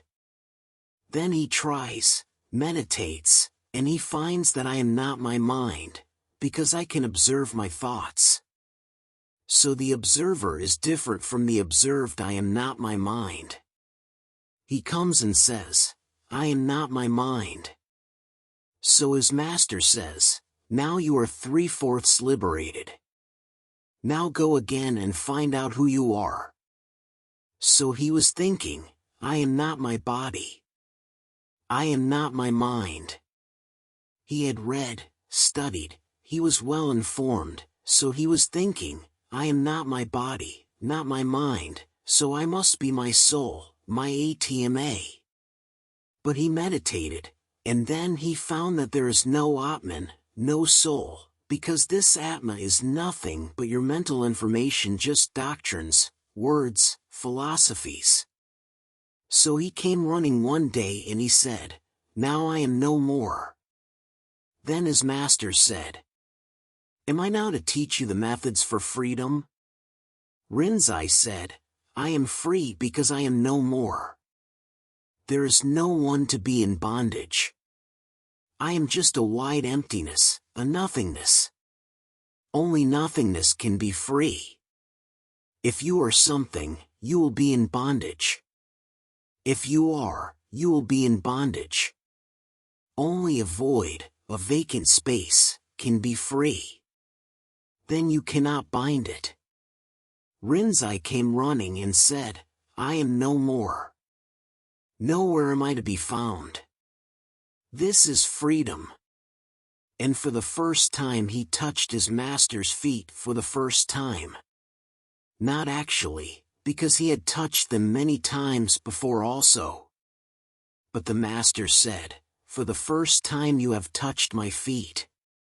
Rinzai asked, "Why do you say for the first time?" "I have touched your feet many times." The master said, "But you were there, so how could you touch my feet while you were already there? While you are there, how can you touch my feet? The eye can never touch anybody's feet. Even though it apparently looks like it touches somebody's feet, it is touching its own feet, just in a roundabout way." "You have touched my feet for the first time," the master said, "because now you are no more. And this is also the last time," the master said. "The first and the last. Surrender happens when you are not, so you cannot surrender. That is why surrender cannot be a technique. You cannot surrender, you are the hindrance. When you are not, surrender is there. So you and surrender cannot cohabit, there is no coexistence between you and surrender. Either you are or surrender is. So find out where you are, who you are." This inquiry creates many, many surprising results. Raman Maharshi used to say, "Inquire who am I?" It was misunderstood. Even his nearest disciples have not understood the meaning of it. They think that this is an inquiry to find out really who am I. It is not. If you go on inquiring who am I, you are bound to come to the conclusion that you are not. This is not really an inquiry to find out who am I. Really, this is an inquiry to dissolve. I have given many this technique, to inquire within who am I. Then a month or 2 months later, they will come to me and say, "I have still not found who am I." The question is still the same, there is no answer. So I tell them, continue. Someday the answer will come. And they hope that the answer will come. There is going to be no answer. It is only that the question will dissolve. There is not going to be an answer, that you are this. Only the question will dissolve. There will be no one to ask even who am I. And then you know. When the I is not, the real I opens. When the ego is not, you are for the first time encountering your being. That being is void. Then you can surrender, then you have surrendered. You are surrender now. So there can be no techniques, or only negative techniques like this inquiry into who am I. How does surrender work? If you surrender, what happens? We will come to understand how methods work. We will go deep into methods, and we will come to know how they work. They have a scientific basis of working. When you surrender, you become a valley. When you are an ego, you are like a peak. Ego means you are above everyone else, you are somebody. The others may recognize you, may not recognize you, that is another thing. You recognize that you are above everyone. You are like a peak, nothing can enter you. When one surrenders, one becomes like a valley. One becomes depth, not height. Then the whole existence begins to pour into him from everywhere. He is just a vacuum, just a depth, an abyss, bottomless. The whole existence begins to pour from everywhere. You can say God runs from everywhere to him, enters him from every pore, fills him totally. This surrender, this becoming a valley, an abyss, can be felt in many ways. There are minor surrenders, there are major surrenders. Even in minor surrenders you feel it. Surrendering to a master is a minor surrender, but you begin to feel it because the master begins to flow into you immediately. If you surrender to a master, suddenly you feel his energy flowing into you. If you cannot feel energy flowing into you, then know well you have not surrendered even in a minor way. There are so many stories which have become meaningless for us because we do not know how they happened. Mahakashyap came to Buddha, and Buddha just touched his head with his hand, and the thing happened. And Mahakashyap began to dance. So Ananda asked Buddha, what has happened to him? And I have been for 40 years with you. Is he mad? Or is he just fooling others? What has happened to him? And I have touched your feet thousands and thousands of times. Of course, to Ananda, this Mahakashyap will either look like he is mad or as if he is just deceiving. He was with Buddha for 40 years, but there was a problem. He was his elder brother, Buddha's elder brother, that was the problem. When Ananda came to Buddha 40 years before, the first thing he said to Buddha was this: I am your elder brother, and when you will initiate me, I will become your disciple. So allow me 3 things before I become your disciple, because then I cannot demand. 1. I will always be with you.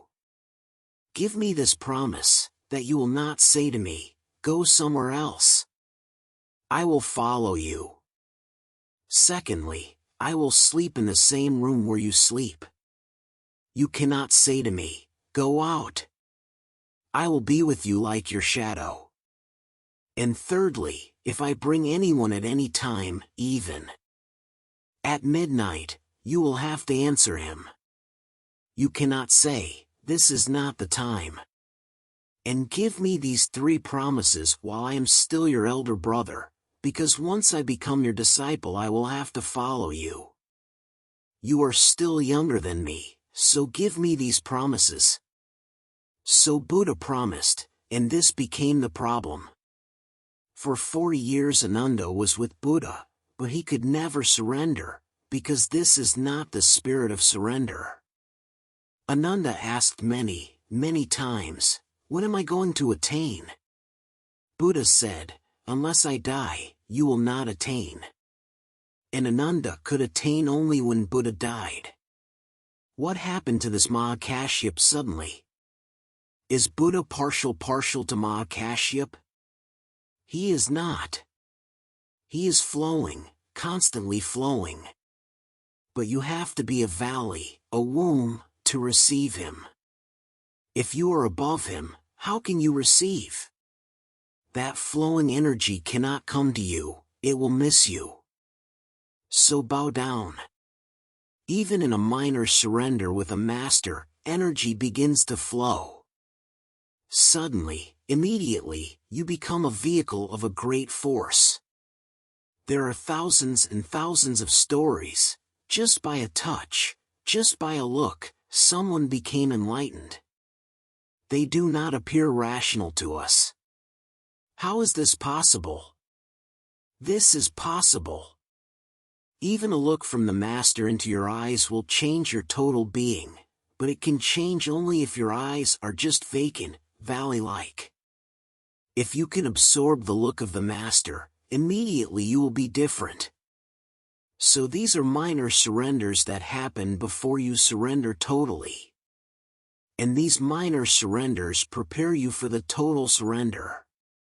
Once you have known that through surrender you receive something unknown, unbelievable, unexpected, never even dreamed of, then you are ready for a major surrender. And that is the work of the Master to help you in minor surrenders so that you can gather courage for a major surrender, for a total surrender. One last question. Question 3. What are the exact indications to know that the particular technique one is practicing will lead to the ultimate? There are indications. 1. You begin to feel a different identity within you. You are no more the same. If the technique fits you, immediately you are a different person. If you are a husband, you are no more the same husband. If you are a shopkeeper, you are never again the same shopkeeper. Whatsoever you are, if the technique fits you, you are a different person. That is the first indication. So if you begin to feel strange about yourself, know that something is happening to you. If you remain the same and do not feel any strangeness, nothing is happening. This is the first indication of whether a technique fits you. If it fits, immediately you are transported, transformed into a different person. Suddenly this happens. You look at the world in a different way. The eyes are the same, but the looker behind them is different. Secondly, all that creates tensions, conflicts, starts dropping. It is not that when you have practiced the method for years, then your conflicts, anxieties, tensions will drop. No. If the method fits you, immediately they start dropping. You can feel an aliveness coming to you, you are being unburdened. You will begin to feel, if the technique fits you, that gravity has become reversed. Now the earth is not pulling you down. Rather, the sky is pulling you up. How do you feel when an airplane takes off? Everything is disturbed. Suddenly there is a jerk, and gravity becomes meaningless. Now the earth is not pulling. You are going away from gravity. The same jerk happens if a meditative technique fits you. Suddenly you take off. Suddenly you feel the earth has become meaningless, there is no gravity. It is not pulling you down, you are being pulled up. In religious terminology, this is called grace. There are two forces, gravity and grace. Grace means you are being pulled upwards, gravity means you are being pulled downwards. That is why in meditation many people suddenly feel they have no weight. That is why many people feel an inner levitation. So many have reported this to me when the technique fits them. This is strange. We close our eyes and we feel that we are a little bit above the earth, 1 foot, 2 feet, even 4 feet above the earth. When we open our eyes we are just on the ground. When we close our eyes we have levitated. So what is this? When we open our eyes we are just on the ground. We never levitated. The body remains on the ground, but you levitate. This levitation is really a pull from the above. If the technique fits you have been pulled, because the working of the technique is to make available for you the upward pull. This is what the technique means, to make you available for the force which can pull you up. So if it fits, you know you have become weightless. Thirdly, whatsoever you will now do, whatsoever, howsoever trivial, will be different. You will walk in a different way, you will sit in a different way, you will eat in a different way. Everything will be different. This difference you will feel everywhere. Sometimes this strange experience of being different creates fear. One wants again to go back and be the same, because one was so attuned with the old. It was a routine world, even boring, but you were efficient in it. Now everywhere you will feel a gap. You will feel that your efficiency is lost. You will feel that your utility is reduced. You will feel that everywhere you are an outsider. One has to pass through this period. You will become attuned again. You have changed, not the world, so you will not fit. So remember the third thing, when the technique fits you, you will not fit into the world. You will become unfit. Everywhere something is loose, some bolt is missing. Everywhere you will feel that there has been an earthquake. And everything has remained the same, only you have become different. But you will be attuned again on a different plane, on a higher plane. the disturbance is felt just like when a child grows and becomes sexually mature. At the age of 14 or 15, every boy feels that he has become strange. A new force has entered sex. It was not there before, or it was, but it was hidden. Now for the first time he has become available for a new kind of force. That is why boys are very awkward. Girls, boys, when they become sexually mature, they are very awkward. They are nowhere. They are no longer children and they are not yet men, so they are in between, fitting nowhere. If they play with small children they feel awkward, they have become men. If they start making friendships with men they feel awkward, they are still children. They fit with no one. The same phenomenon happens when a technique fits you. A new energy source becomes available that is greater than sex. You are again in a transitory period. Now you cannot fit in this world of worldly men. You are not a child, and you cannot yet fit in the world of saints, and in between one feels awkward. If a technique fits you, these three things will come up. You may not have expected that I would say these things. You may have expected that I would say you will become more silent, more quiet, and I am saying quite the contrary, you will become more disturbed. When the technique fits you will become more disturbed, not more silent. Silence will come later on.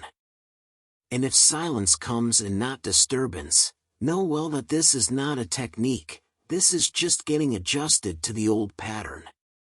That is why more people go for a prayer than for meditation, because prayer gives you a consolation. It fits you, adjusts to you, to your world. Prayer was doing virtually the same thing that psychoanalysts are now doing. If you are disturbed, they will make you less disturbed, adjusted to the pattern, to the society, to the family. So by going to a psychoanalyst for 1, 2 or 3 years you will not get better, but you will be more adjusted.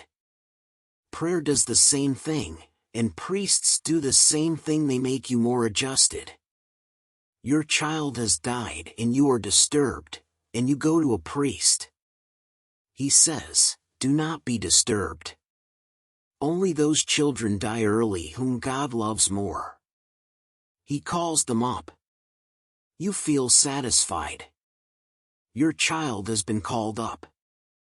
God loves him more. Or the priest says something else, do not be worried, the soul never dies. Your child is in heaven. One woman was here just a few days before. Her husband had died just during the past month. She was disturbed. She came to me and she said, only assure me that he is reborn in a good place and then everything will be okay.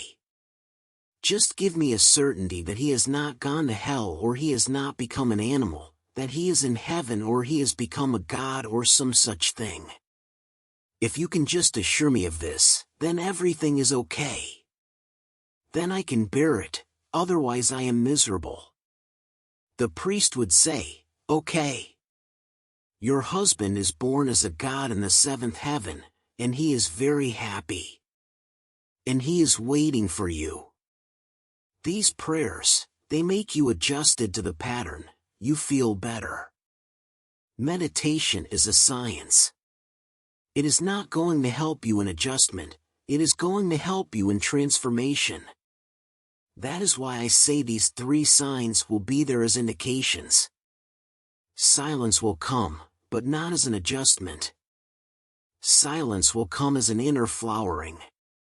Then silence will not be an adjustment with the society, with the family, the world, the business, no.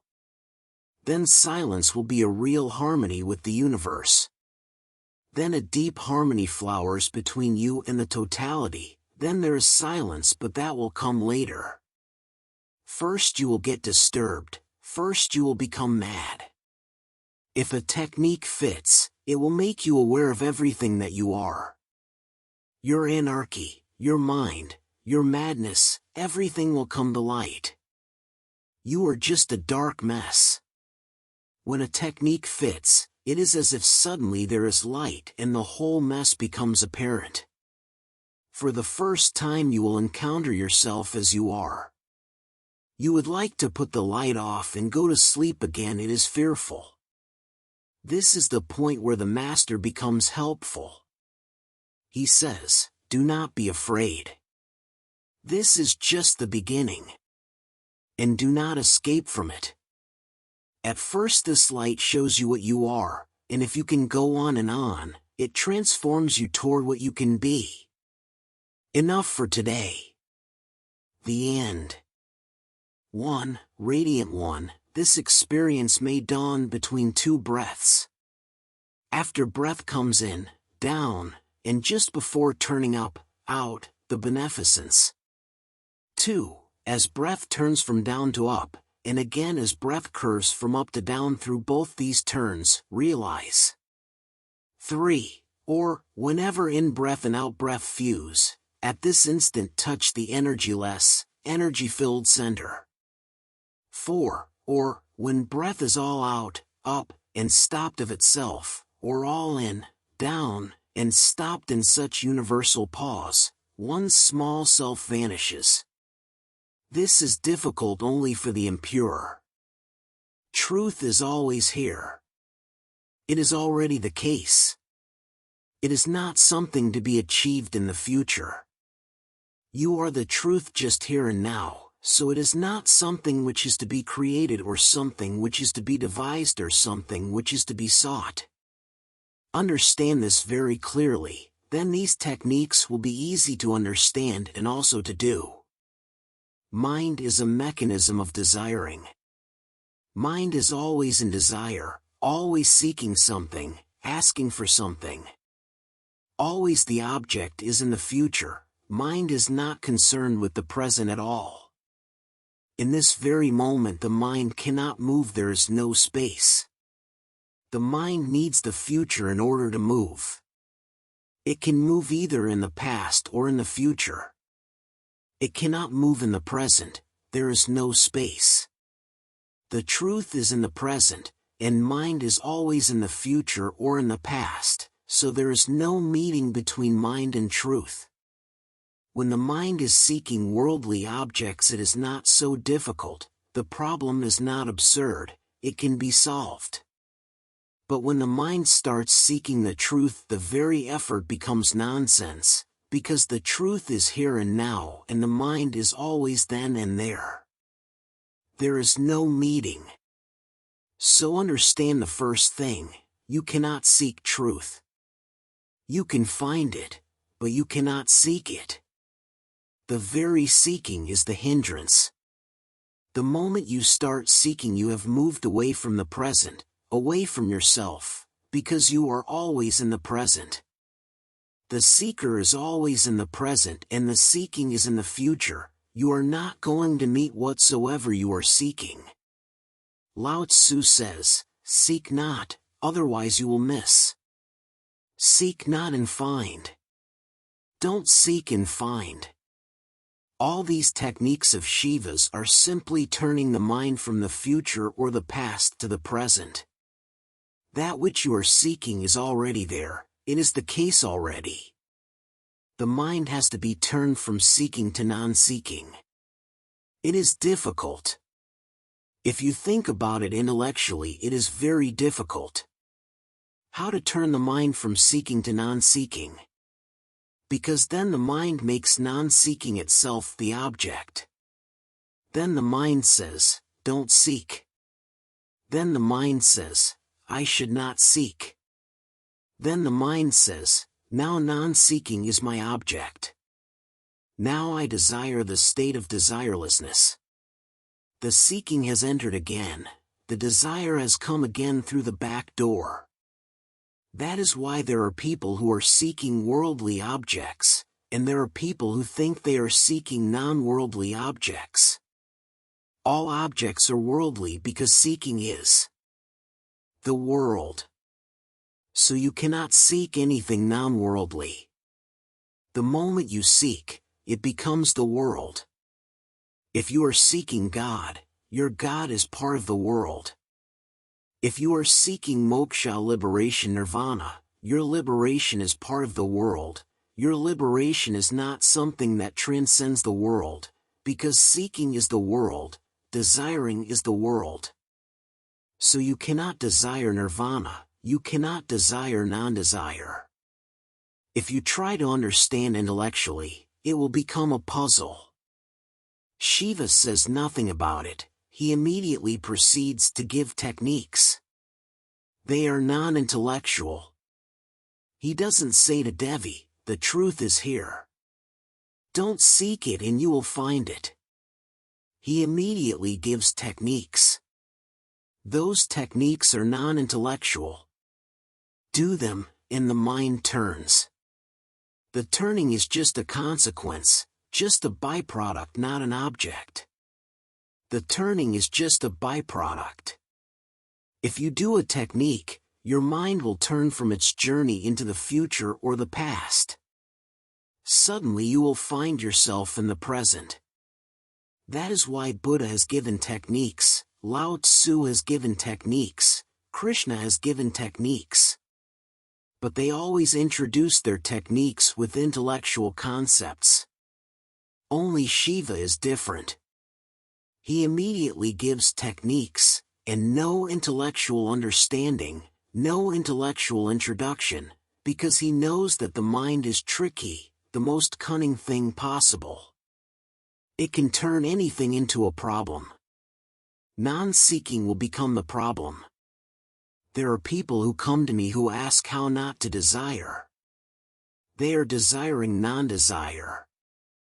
Somebody has told them, or they have read somewhere, or they have heard spiritual gossip, that if you do not desire you will reach bliss, if you do not desire you will be free, if you do not desire there will be no suffering. Now their minds hanker to attain that state where there is no suffering, so they ask how not to desire. Their minds are playing tricks. They are still desiring, it is only that now the object has changed. They were desiring money, they were desiring fame, they were desiring prestige, they were desiring power. Now they are desiring non-desire. Only the object has changed, and they remain the same and their desiring remains the same. But now the desire has become more deceptive. Because of this, Shiva proceeds immediately with no introduction whatsoever. He immediately starts talking about techniques. Those techniques, if followed, suddenly turn your mind, it comes to the present. And when the mind comes to the present it stops, it is no more. You cannot be a mind in the present, that is impossible.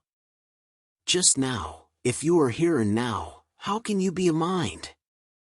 Thoughts cease because they cannot move. The present has no space in which to move, you cannot think. If you are in this very moment, how can you move? Mind stops, you attain to no mind. So the real thing is how to be here and now. You can try, but effort may prove futile because if you make it a point to be in the present, then this point has moved into the future.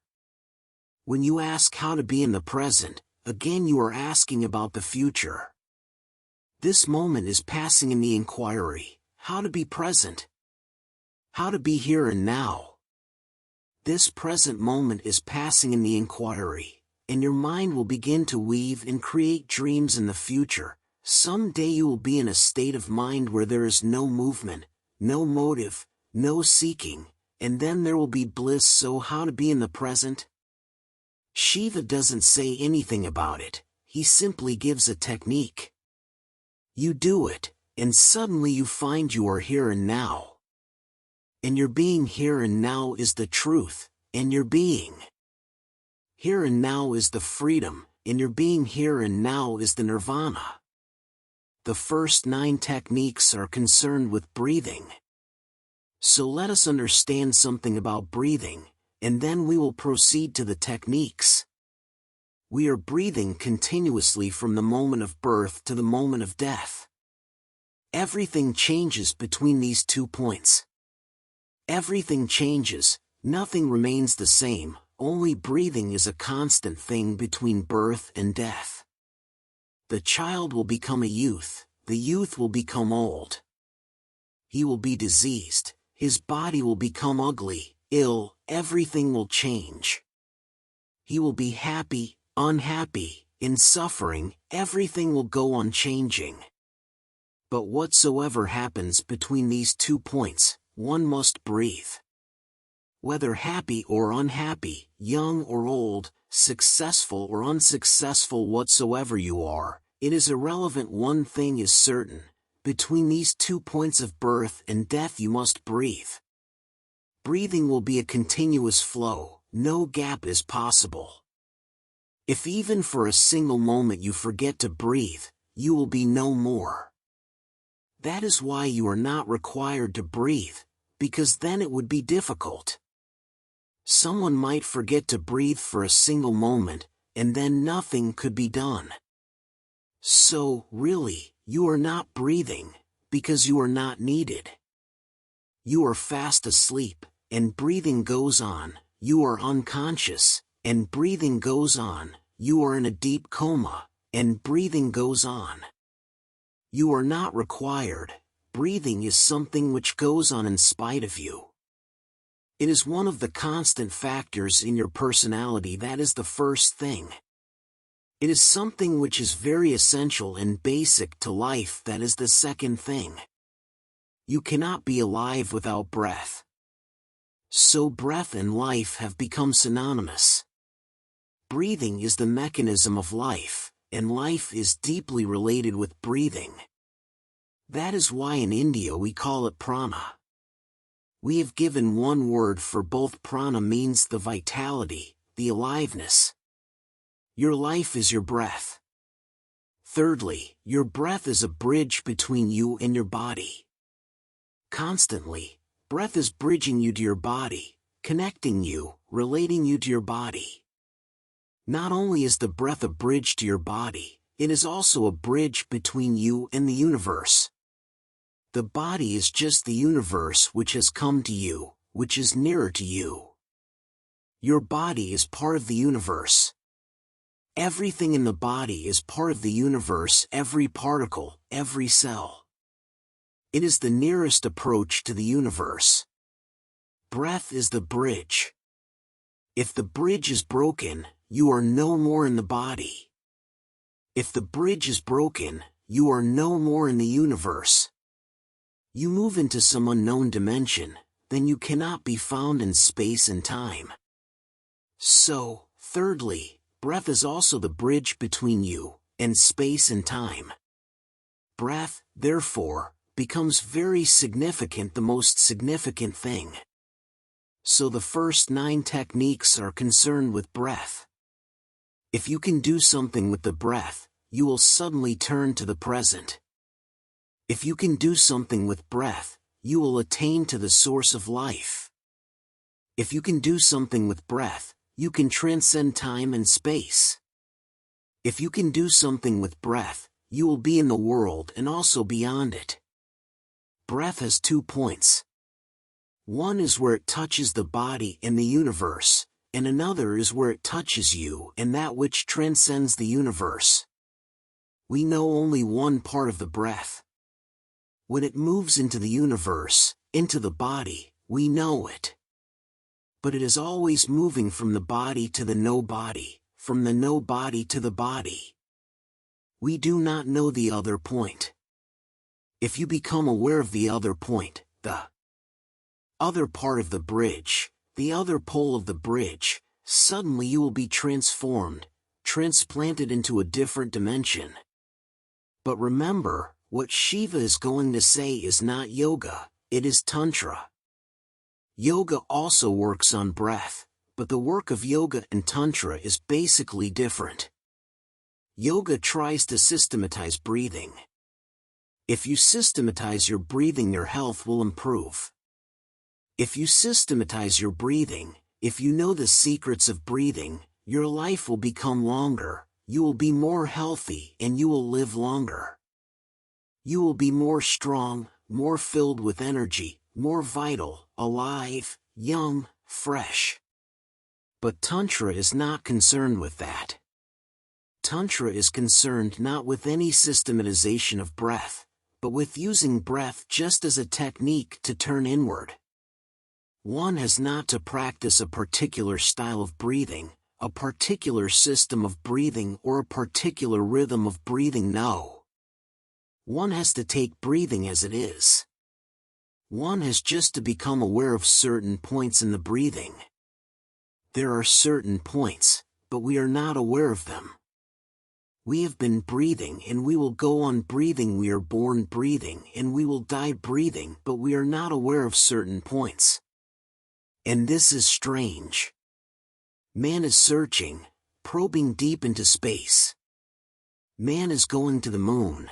Man is trying to reach farther, from Earth into space, and man has not yet learned the nearest part of his life. There are certain points in breathing which you have never observed, and those points are the doors, the nearest doors to you from where you can enter into a different world, into a different being, into a different consciousness. But they are very subtle. To observe a moon is not very difficult. Even to reach the moon is not very difficult, it is a gross journey. You need mechanization, you need technology, you need accumulated information, and then you can reach it. Breathing is the nearest thing to you, and the nearer a thing is, the more difficult it is to perceive it. The nearer it is, the more difficult, the more obvious it is, the more difficult. It is so near to you that again there is no space between you and your breathing. Or, there is such a small space that you will need a very minute observation, only then will you become aware of certain points. These points are the basis of these techniques. So now I will take each technique. Shiva replies. Radiant One, this experience may dawn between two breaths. After breath comes in, down, and just before turning up, out, the beneficence. That is the technique. Radiant One, this experience may dawn between two breaths. After breath comes in, that is, down, and just before turning out, that is, going up, the beneficence. Be aware between these 2 points, and the happening. When your breath comes in, observe. For a single moment, or a thousandth part of a moment, there is no breathing before it turns up, before it turns outward. One breath comes in, then there is a certain point and breathing stops. Then the breathing goes out. When the breath goes out, then again for a single moment, or a part of a moment, breathing stops. Then breathing comes in. Before the breath is turning in or turning out, there is a moment when you are not breathing. In that moment the happening is possible, because when you are not breathing you are not in the world. Understand this, when you are not breathing you are dead, you are still, but dead. But the moment is of such a short duration that you never observe it. For Tantra, each outgoing breath is a death and each new breath is a rebirth. Breath coming in is rebirth, breath going out is death. The outgoing breath is synonymous with death, the incoming breath is synonymous with life. So with each breath you are dying and being reborn. The gap between the two is of a very short duration, but keen, sincere observation and attention will make you feel the gap. If you can feel the gap, Shiva says, the beneficence, then nothing else is needed. You are blessed, you have known, the thing has happened. You are not to train the breath. Leave it just as it is. Why such a simple technique? It looks so simple. Such a simple technique to know the truth? To know the truth means to know that which is neither born nor dies, to know that eternal element which is always. You can know the breath going out, you can know the breath coming in, but you never know the gap between the two. Try it. Suddenly you will get the point, and you can get it, it is already there. Nothing is to be added to you or to your structure, it is already there. Everything is already there except a certain awareness. So how to do this? First, become aware of the breath coming in. Watch it. Forget everything, just watch breath coming in the very passage. When the breath touches your nostrils, feel it there. Then let the breath move in. Move with the breath fully consciously. When you are going down, down, down with the breath, do not miss the breath. Do not go ahead and do not follow behind, just go with it. Remember this, do not go ahead, do not follow it like a shadow, be simultaneous with it. Breath and consciousness should become one. The breath goes and you go in. Only then will it be possible to get the point which is between two breaths. It will not be easy. Move in with the breath, then move out with the breath, in out, in out. Buddha tried particularly to use this method, so this method has become a Buddhist method. In Buddhist terminology it is known as Anapanasati Yoga. And Buddha's enlightenment was based on this technique only this. All the religions of the world, all the seers of the world, have reached through some technique or other, and all those techniques will be in these 112 techniques. This first one is a Buddhist technique. It has become known in the world as a Buddhist technique because Buddha attained his enlightenment through this technique. Buddha said, "Be aware of your breath as it is coming in, going out, coming in, going out." He never mentions the gap because there is no need. Buddha thought and felt that if you become concerned with the gap between two breaths, that concern may disturb your awareness. So he simply said, be aware. When the breath is going in, move with it, and when the breath is going out, move with it. Do simply this, going in, going out, with the breath. He never says anything about the latter part of the technique. The reason is that Buddha was talking with very ordinary men, and even that might create a desire to attain the interval. That desire to attain the interval will become a barrier to awareness, because if you are desiring to get to the interval you will move ahead. Breath will be coming in, and you will move ahead because you are interested in the gap which is going to be in the future. Buddha never mentions it, so Buddha's technique is just half. But the other half follows automatically. If you go on practicing breath consciousness, breath awareness, suddenly, one day, without knowing, you will come to the interval. Because as your awareness will become keen and deep and intense, as your awareness will become bracketed, the whole world is bracketed out, only your breath coming in or going out is your world, the whole arena for your consciousness. Suddenly you are bound to feel the gap in which there is no breath. When you are moving with breath minutely, when there is no breath, how can you remain unaware? You will suddenly become aware that there is no breath, and the moment will come when you will feel that the breath is neither going out nor coming in. The breath has stopped completely. In that stopping, the beneficence. This one technique is enough for millions. The whole of Asia tried and lived with this technique for centuries. Tibet, China, Japan, Burma, Thailand, Ceylon, the whole of Asia except India has tried this technique. Only one technique in thousands and thousands have attained enlightenment through it.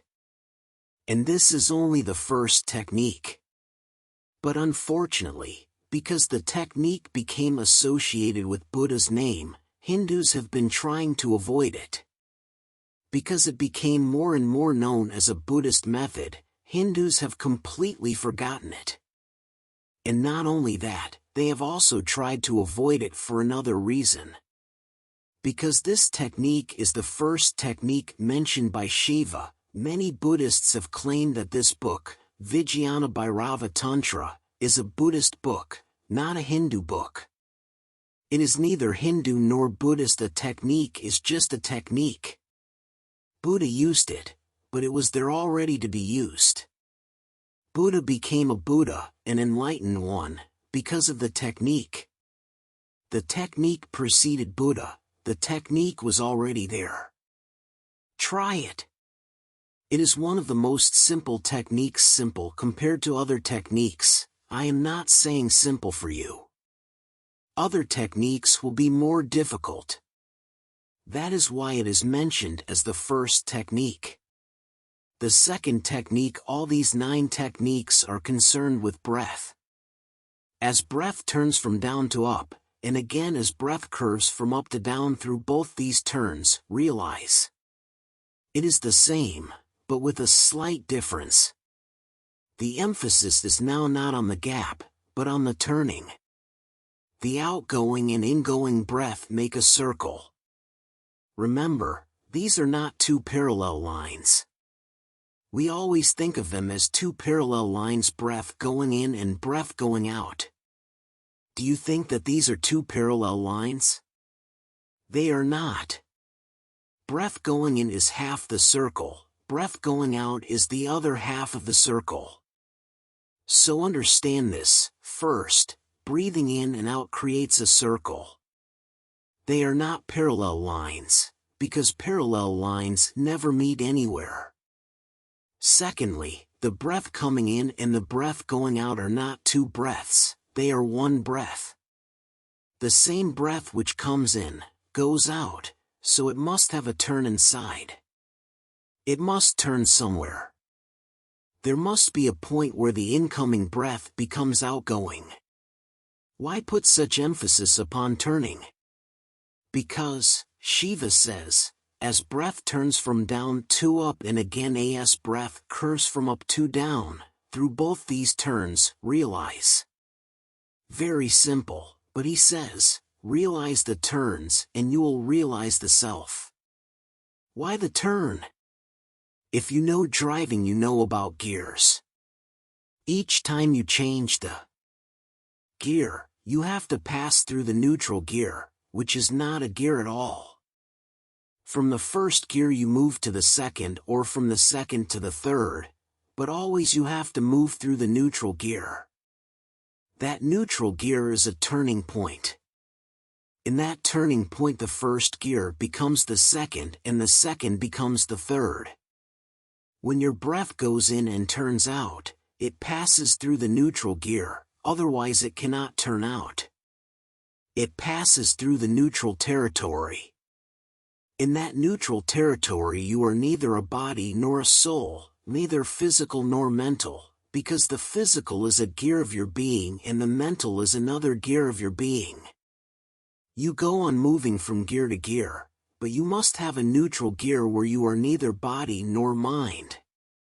In that neutral gear you simply are, you are simply an existence, pure, simple, unembodied, with no mind. That is why there is the emphasis on the turn. Man is a machine, a large, very complicated machine.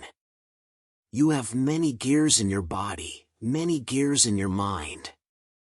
You are not aware of your great mechanism, but you are a great machine. And it is good that you are not aware, otherwise you could go mad. The body is such a great machine that scientists say if we had to create a factory parallel to the human body, it would require 4 square miles of land, and the noise would be such that 100 square miles of land would be disturbed by it. The body is a great mechanical device, the greatest. You have millions and millions of cells and each cell is alive. So you are a big city of 70 million cells, there are 70 million citizens inside you, and the whole city is running very silently, smoothly. Every moment the mechanism is working. It is very complicated. These techniques will be related at many points with the mechanism of your body and the mechanism of your mind. But always the emphasis will be on those points where suddenly you are not part of the mechanism. Remember this. Suddenly you are not part of the mechanism. There are moments when you change gears. For example, in the night when you drop into sleep you change gears. Because during the day you need a different mechanism for awaking consciousness, a different part of the mind functions. Then you drop into sleep, and that part becomes non-functioning. Another part of the mind begins to function, and there is a gap, an interval, a turning. A gear is changed. In the morning when you are again getting up, the gear is changed. You are silently sitting, and suddenly someone says something and you get angry. You move into a different gear. That is why everything changes. If you get angry, your breathing will suddenly change. Your breathing will become irritated, chaotic. A trembling will get into your breathing, you will feel suffocated. Your whole body would like to do something, shatter something, only then can the suffocation disappear. Your breathing will change, your blood will take a different rhythm, a different movement. Different chemicals will have to be released in the body, the whole glandular system will have to change. You become a different man when you are angry. A car is standing, you start it. Do not put it in any gear, let it be in neutral. It will go on pulling, vibrating, trembling, but it cannot move, it will get hot. That is why, when you are angry and you cannot do something, you will get hot. The mechanism is ready to run and do something and you are not doing, you will get hot. You are a mechanism, but, of course, not only a mechanism. You are more, but the more has to be found. When you get into a gear, everything changes inside. When you change the gear, there is a turning. Shiva says, as breath turns from down to up, and again as breath curves from up to down through both these turns, realize. Be aware at the turn. But it is a very short turn, very minute observation will be needed. And we are just without any observing capacity. We cannot observe anything. If I say to you, observe this flower which I give to you, you cannot observe it. For a single moment you will see it, and then you will begin to think of something else. It may be about the flower, but it will not be the flower. You may think about the flower, about how beautiful it is, then you have moved. Now the flower is no more in your observation, your field has changed. You may say that it is red, it is blue, it is white, then you have moved. Observation means remaining with no word, with no verbalization, with no bubbling inside, just remaining with. If you can remain with a flower for 3 minutes, completely, with no movement of the mind, the thing will happen, the beneficence. You will realize. But we are not at all observers. We are not aware, we are not alert, we cannot pay attention to anything. We just go on jumping. This is part of our heritage, our monkey heritage. Our mind is just the growth of the monkey mind, so the monkey moves on. He goes on jumping from here to there. The monkey cannot sit still. That is why Buddha insisted so much on just sitting without any movement, because then the monkey mind is not allowed to go on its way. In Japan they have a particular type of meditation which they call zazen. The word zazen in Japan means just sitting, doing nothing. No movement is allowed. One is just sitting like a statue dead, not moving at all. But there is no need to sit like a statue for years together. If you can observe the turn of your breath without any movement of the mind, you will enter. You will enter into yourself or into the beyond within. Why are these turnings so important? They are important because on turning, the breath leaves you to move in a different direction. It was with you when it was coming in, it will be with you again when it goes out. But at the turning point it is not with you and you are not with it. In that moment the breath is different from you, and you are different from it. If breathing is life, then you are dead. If breathing is your body, then you are no body. If breathing is your mind, then you are no mind, in that moment. I wonder whether you have observed it or not. If you stop your breath, the mind stops suddenly. If you stop your breath just now, your mind will stop suddenly. The mind cannot function. A sudden stoppage of breath and the mind stops. Why? Because they are disjoined. Only a moving breath is joined with the mind, with the body. A non-moving breath is disjoined. Then you are in the neutral gear. The car is running, the power is on, the car is making a noise, it is ready to go forward, but it is not in gear. So the body of the car and the mechanism of the car are not joined. The car is divided into two. It is ready to move, but the moving mechanism is not joined with it. The same happens when breath takes a turn. You are not joined with it. In that moment you can easily become aware of who you are. What is this being? What is it to be? Who is inside this house of the body? Who is the master? Am I just the house or is there some master also? Am I just the mechanism or does something else also penetrate this mechanism? In that turning gap, Shiva says, realize. He says just be aware of the turning, and you become a realized soul. The third technique. Or, whenever in-breath and out-breath fuse, at this instant touch the energyless, energy-filled center. We are divided into the center and the periphery. The body is the periphery, we know the body, we know the periphery.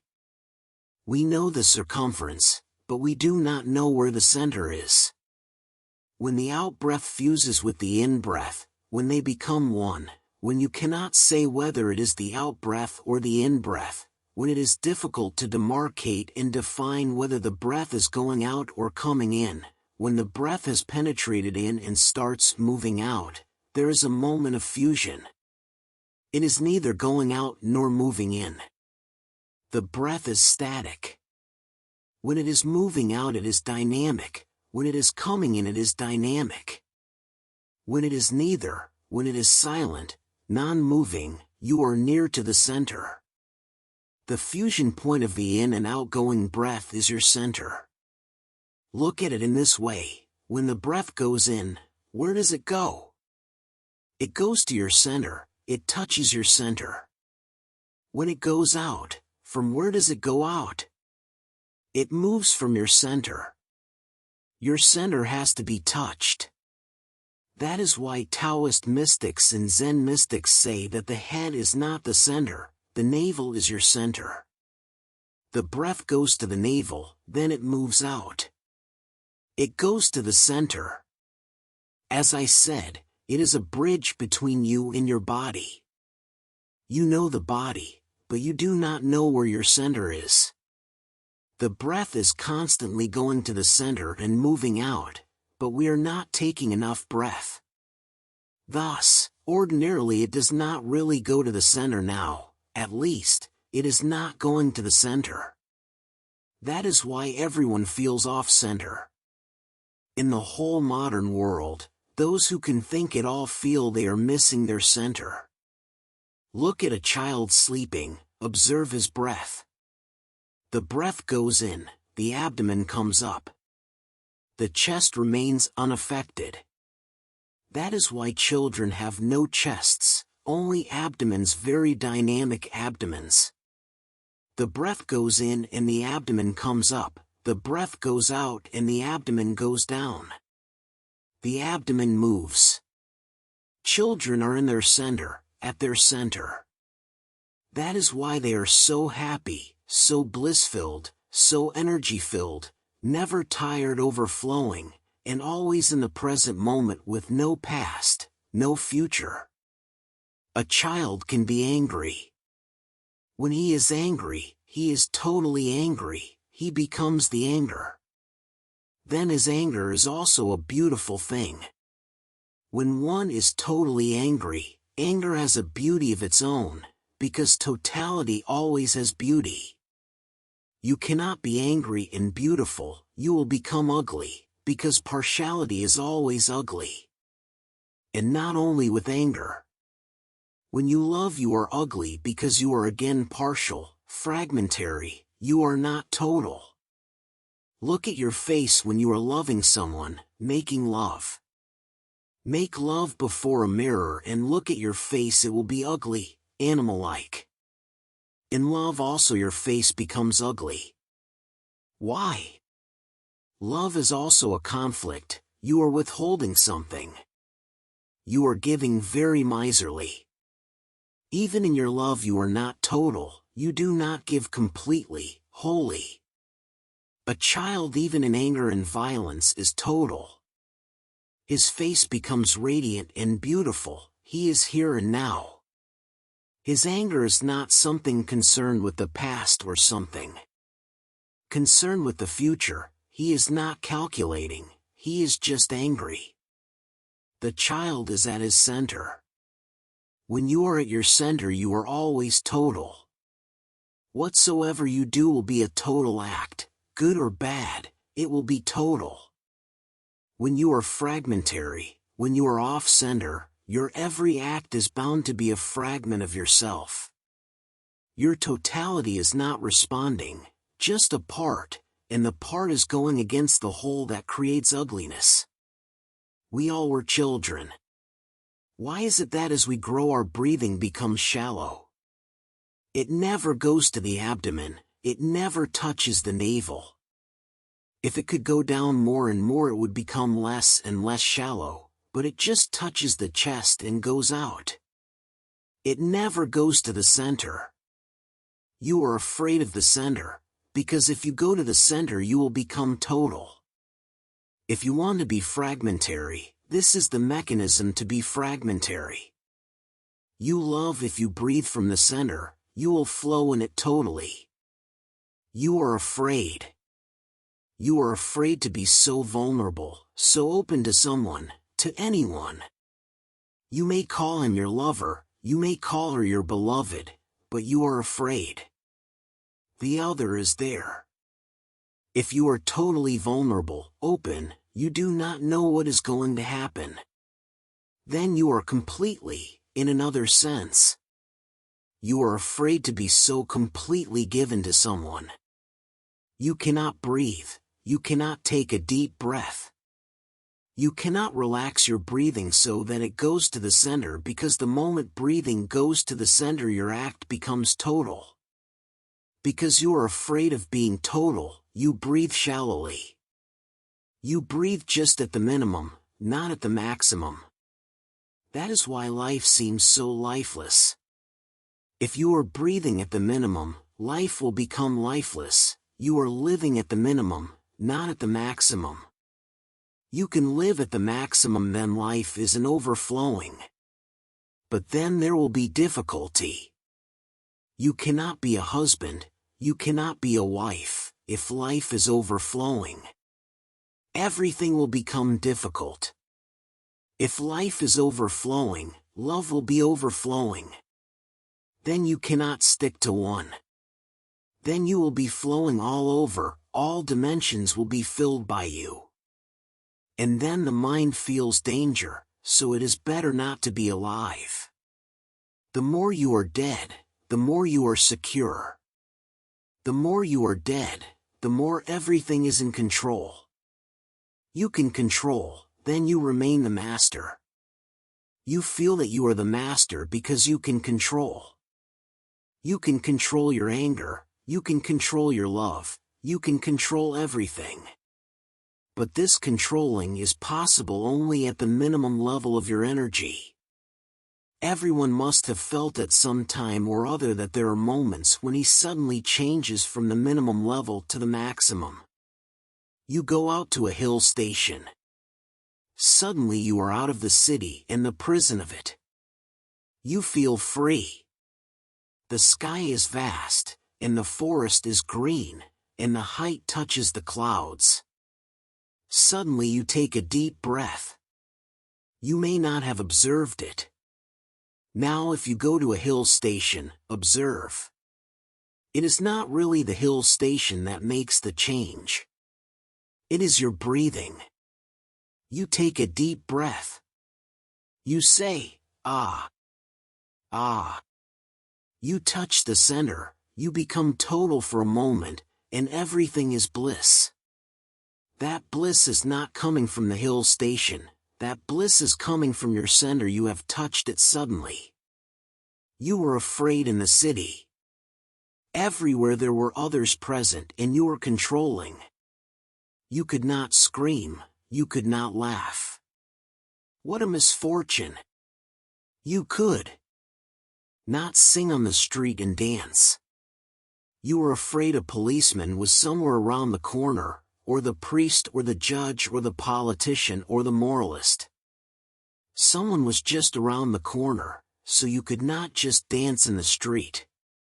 Bertrand Russell has said somewhere, "I love civilization, but we have achieved civilization at a very great cost." You cannot dance in the streets, but you go to a hill station and suddenly you can dance. You are alone with the sky, and the sky is not an imprisonment. It is just opening, opening and opening, vast, infinite. Suddenly you take a breath deeply, it touches the center and the bliss. But it is not so for long. Within an hour or two, the hill station will disappear. You may be there, but the hill station will disappear. Your worries will come back. You will begin to think to make a call to the city, to write a letter to your wife, or you will begin to think that since after 3 days you are going back you should make arrangements. You have just reached and you are making arrangements to leave. You are back. That breath was not from you really, it suddenly happened. Because of the change of situation, the gear changed. You were in a new situation, you could not breathe in the old way, so for a moment a new breath came in. It touched the center, and you felt the bliss. Shiva says you are every moment touching the center, or if you are not touching you can touch it. Take deep, slow breaths. Touch the center, do not breathe from the chest, that is a trick. Civilization, education, morality, they have created shallow breathing.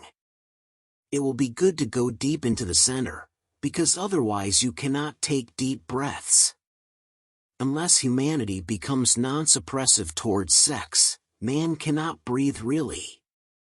If the breath goes deep down to the abdomen, it gives energy to the sex center. It touches the sex center, it massages the sex center from within. The sex center becomes more active, more alive. Civilization is afraid of sex. We do not allow our children to touch their sex centers, their sex organs. We say, stop. Don't touch. Look at a child when he first touches his sex center, and then say stop, and then observe his breathing. When you say stop, don't touch your sex center, the breath will become shallow immediately because it is not only his hand which is touching the sex center, deep down the breath is touching it. And if the breath goes on touching it, it is difficult to stop the hand. If the hand stops, then basically it is necessary, required, that the breath should not touch, should not go deep. It must remain shallow. We are afraid of sex. The lower part of the body is not only lower physically, it has become lower as a value. It is condemned as lower. So do not go deep, just remain shallow. It is unfortunate that we can only breathe downwards. If some preachers were allowed, they would change the whole mechanism. They would only allow you to breathe upward into the head. Then you would absolutely not feel sex. If we are to create a sexless humanity, then we will have to change the breathing system. The breath must go into the head, to the Sahasrara, the seventh center in the head, then come back to the mouth. This should be the passage, from the mouth to the Sahasrara. It must not go deep down because down is dangerous. The deeper you go, the nearer you reach to the deeper layers of biology. You reach to the center, and that center is just near the sex center, just near. It has to be, because sex is life. Look at it in this way: breath is life from above downwards, sex is life from just the other corner from down upwards. Sex energy is flowing and breath energy is flowing. The breath passage is in the upper body and the sex passage is in the lower body. When they meet, they create life. When they meet, they create biology, bioenergy. So if you are afraid of sex, create a distance between the two, do not allow them to meet. So really, civilized man is a castrated man. That is why we do not know about breath, and this sutra will be difficult to understand. Shiva says, whenever in-breath and out-breath fuse, at this instant touch the energyless, energy-filled center. He uses very contradictory terms: energyless, energy-filled. It is energyless because your bodies, your minds, cannot give any energy to it. Your body energy is not there, your mind energy is not there, so it is energyless as far as you know your identity. But it is energy-filled because it has the cosmic source of energy, not because of your body energy. Your body energy is just fuel energy. It is nothing but petrol. You eat something, you drink something, it creates energy. It is just giving fuel to the body. Stop eating and drinking and your body will fall dead. Not just now, it will take 3 months at least, because you have reservoirs of petrol. You have accumulated much energy, it can run for at least 3 months without going to any petrol station. It can run, it has a reservoir. For an emergency, any emergency, you may need it. This is fuel energy. The sender is not getting any fuel energy. That is why Shiva says it is energyless. It is not dependent on your eating and drinking. It is connected with the cosmic source, it is cosmic energy. That is why he says energyless, energy-filled center.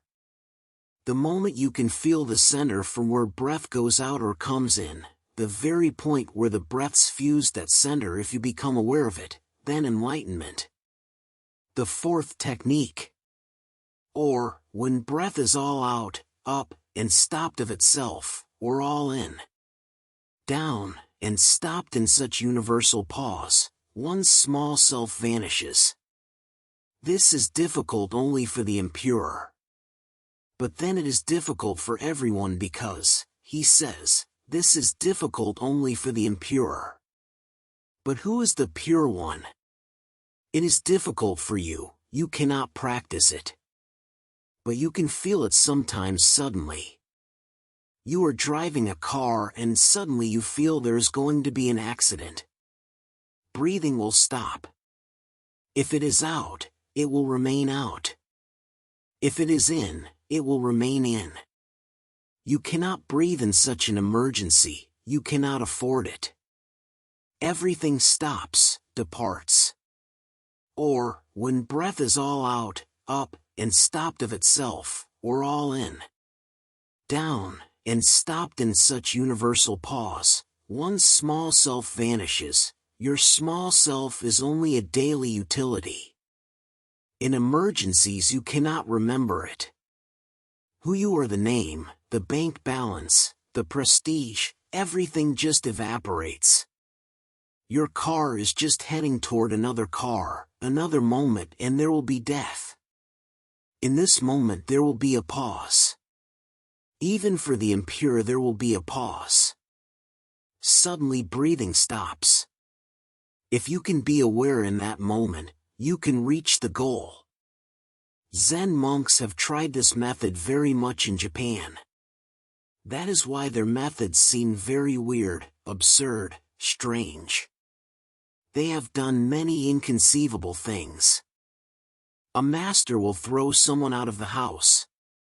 Suddenly the master will begin slapping the disciple without any rhyme or reason, without any cause. You were sitting with your master and everything was okay. You were just chit-chatting, and he will begin to beat you in order to create the pause. If there is any cause, the pause cannot be created. If you had abused the master and he starts beating you, there is a causality. Your mind understands, I abused him, and he is beating me. Really, your mind was expecting it already, so there is no gap. But remember, the Zen master will not beat you if you abuse him, he will laugh, because then laughter can create the pause. You were abusing him and you were saying nonsense things to him, and you expected anger. But he starts laughing or dancing. That is sudden, that will create the pause. You cannot understand it. If you cannot understand, the mind stops, and when the mind stops, breathing stops. Either way, if breathing stops, mind stops. If mind stops, breathing stops. You were appreciating the master and you were feeling good, and you were thinking, now the master must be pleased. And suddenly he takes his staff and begins to beat you, and mercilessly, because Zen masters are merciless. He begins to beat you, you cannot understand what is happening. The mind stops, there is a pause. If you know the technique, you can attain to yourself. There are many stories that someone attained Buddhahood because the teacher suddenly started beating him. You cannot understand it. What nonsense! How can one attain Buddhahood by being beaten by someone, or by being thrown out of the window by someone? Even if someone kills you, you cannot attain Buddhahood. But if you understand this technique, then it becomes easy to understand. In the West particularly, in the last 30 or 40 years, Zen has become very much prevalent a fashion. But unless they know this technique, they cannot understand Zen. They can imitate it, but imitation is of no use. Rather, it is dangerous. These are not things to be imitated. The whole Zen technique is based on the fourth technique of Shiva. But this is unfortunate. Now we will have to import Zen from Japan because we have lost the whole tradition, we do not know it. Shiva was the expert par excellence of this method. When he came to marry Devi with his Bharat, his procession, the whole city must have felt the pause, the whole city. Devi's father was not willing to marry his girl to this hippie. Shiva was the original hippie. Devi's father was totally against him, and no father would permit this marriage. So we cannot say anything against Devi's father. No father would permit his daughter's marriage to Shiva. But Devi insisted, so he had to agree, unwillingly, unhappily, but he agreed. Then came the marriage procession. It is said that people began to run, seeing Shiva and his procession. The whole Bharat must have taken LSD, marijuana. They were high. And really, LSD and marijuana are just the beginning. Shiva knew and his friends and disciples knew the ultimate psychedelic Somarasa. Aldous Huxley has named the ultimate psychedelic Soma only because of Shiva. They were high, just dancing, screaming, laughing. The whole city fled. It must have felt the pause. Any sudden, unexpected, unbelievable thing can create the pause for the impure. But for the pure there is no need of such things. For the pure, the pause is always there. Many times, for pure minds, breathing stops. If your mind is pure, pure means you are not desiring, hankering, seeking anything. Silently pure, innocently pure, you can be sitting and suddenly your breath will stop. Remember this, mind movement needs breath movement. Mind moving fast needs fast movement and breath. That is why when you are in anger, breath will move fast. In the sex act, the breath will move very fast. That is why in Ayurveda, a system of herbal medicine in India, it is said that your life will be shortened if too much sex is allowed. Your life will be shortened, according to Ayurveda, because Ayurveda measures your life in breaths. If your breathing is too fast, your life will be shortened. Modern medicine says that sex helps blood circulation, sex helps relaxation. And those who suppress their sex may get into trouble, particularly heart trouble. They are right and Ayurveda is also right, but they seem contradictory. But Ayurveda was invented 5,000 years before. Every man was doing much labor, life was labor, so there was no need to relax, there was no need to create artificial devices for blood circulation. But now, for those who are not doing much physical labor, sex is their only labor. That is why modern medicine is also right for modern man. He is not doing any physical exertion, so sex gives the exertion, the heart beats more, the blood circulates faster, the breathing becomes deep and goes to the center. So after the sex act you feel relaxed and you can fall into sleep easily. Freud says that sex is the best tranquilizer, and it is at least for modern man. In sex breathing will become fast, in anger breathing will become fast. In sex the mind is filled with desire, lust, impurity. When the mind is pure, no desire in the mind, no seeking, no motivation, you are not going anywhere, but just remaining here and now as an innocent pool. Not even a ripple, then breathing stops automatically. There is no need for it. On this path, the small self vanishes and you attain to the higher self, the supreme self. I think this will do for today. The end.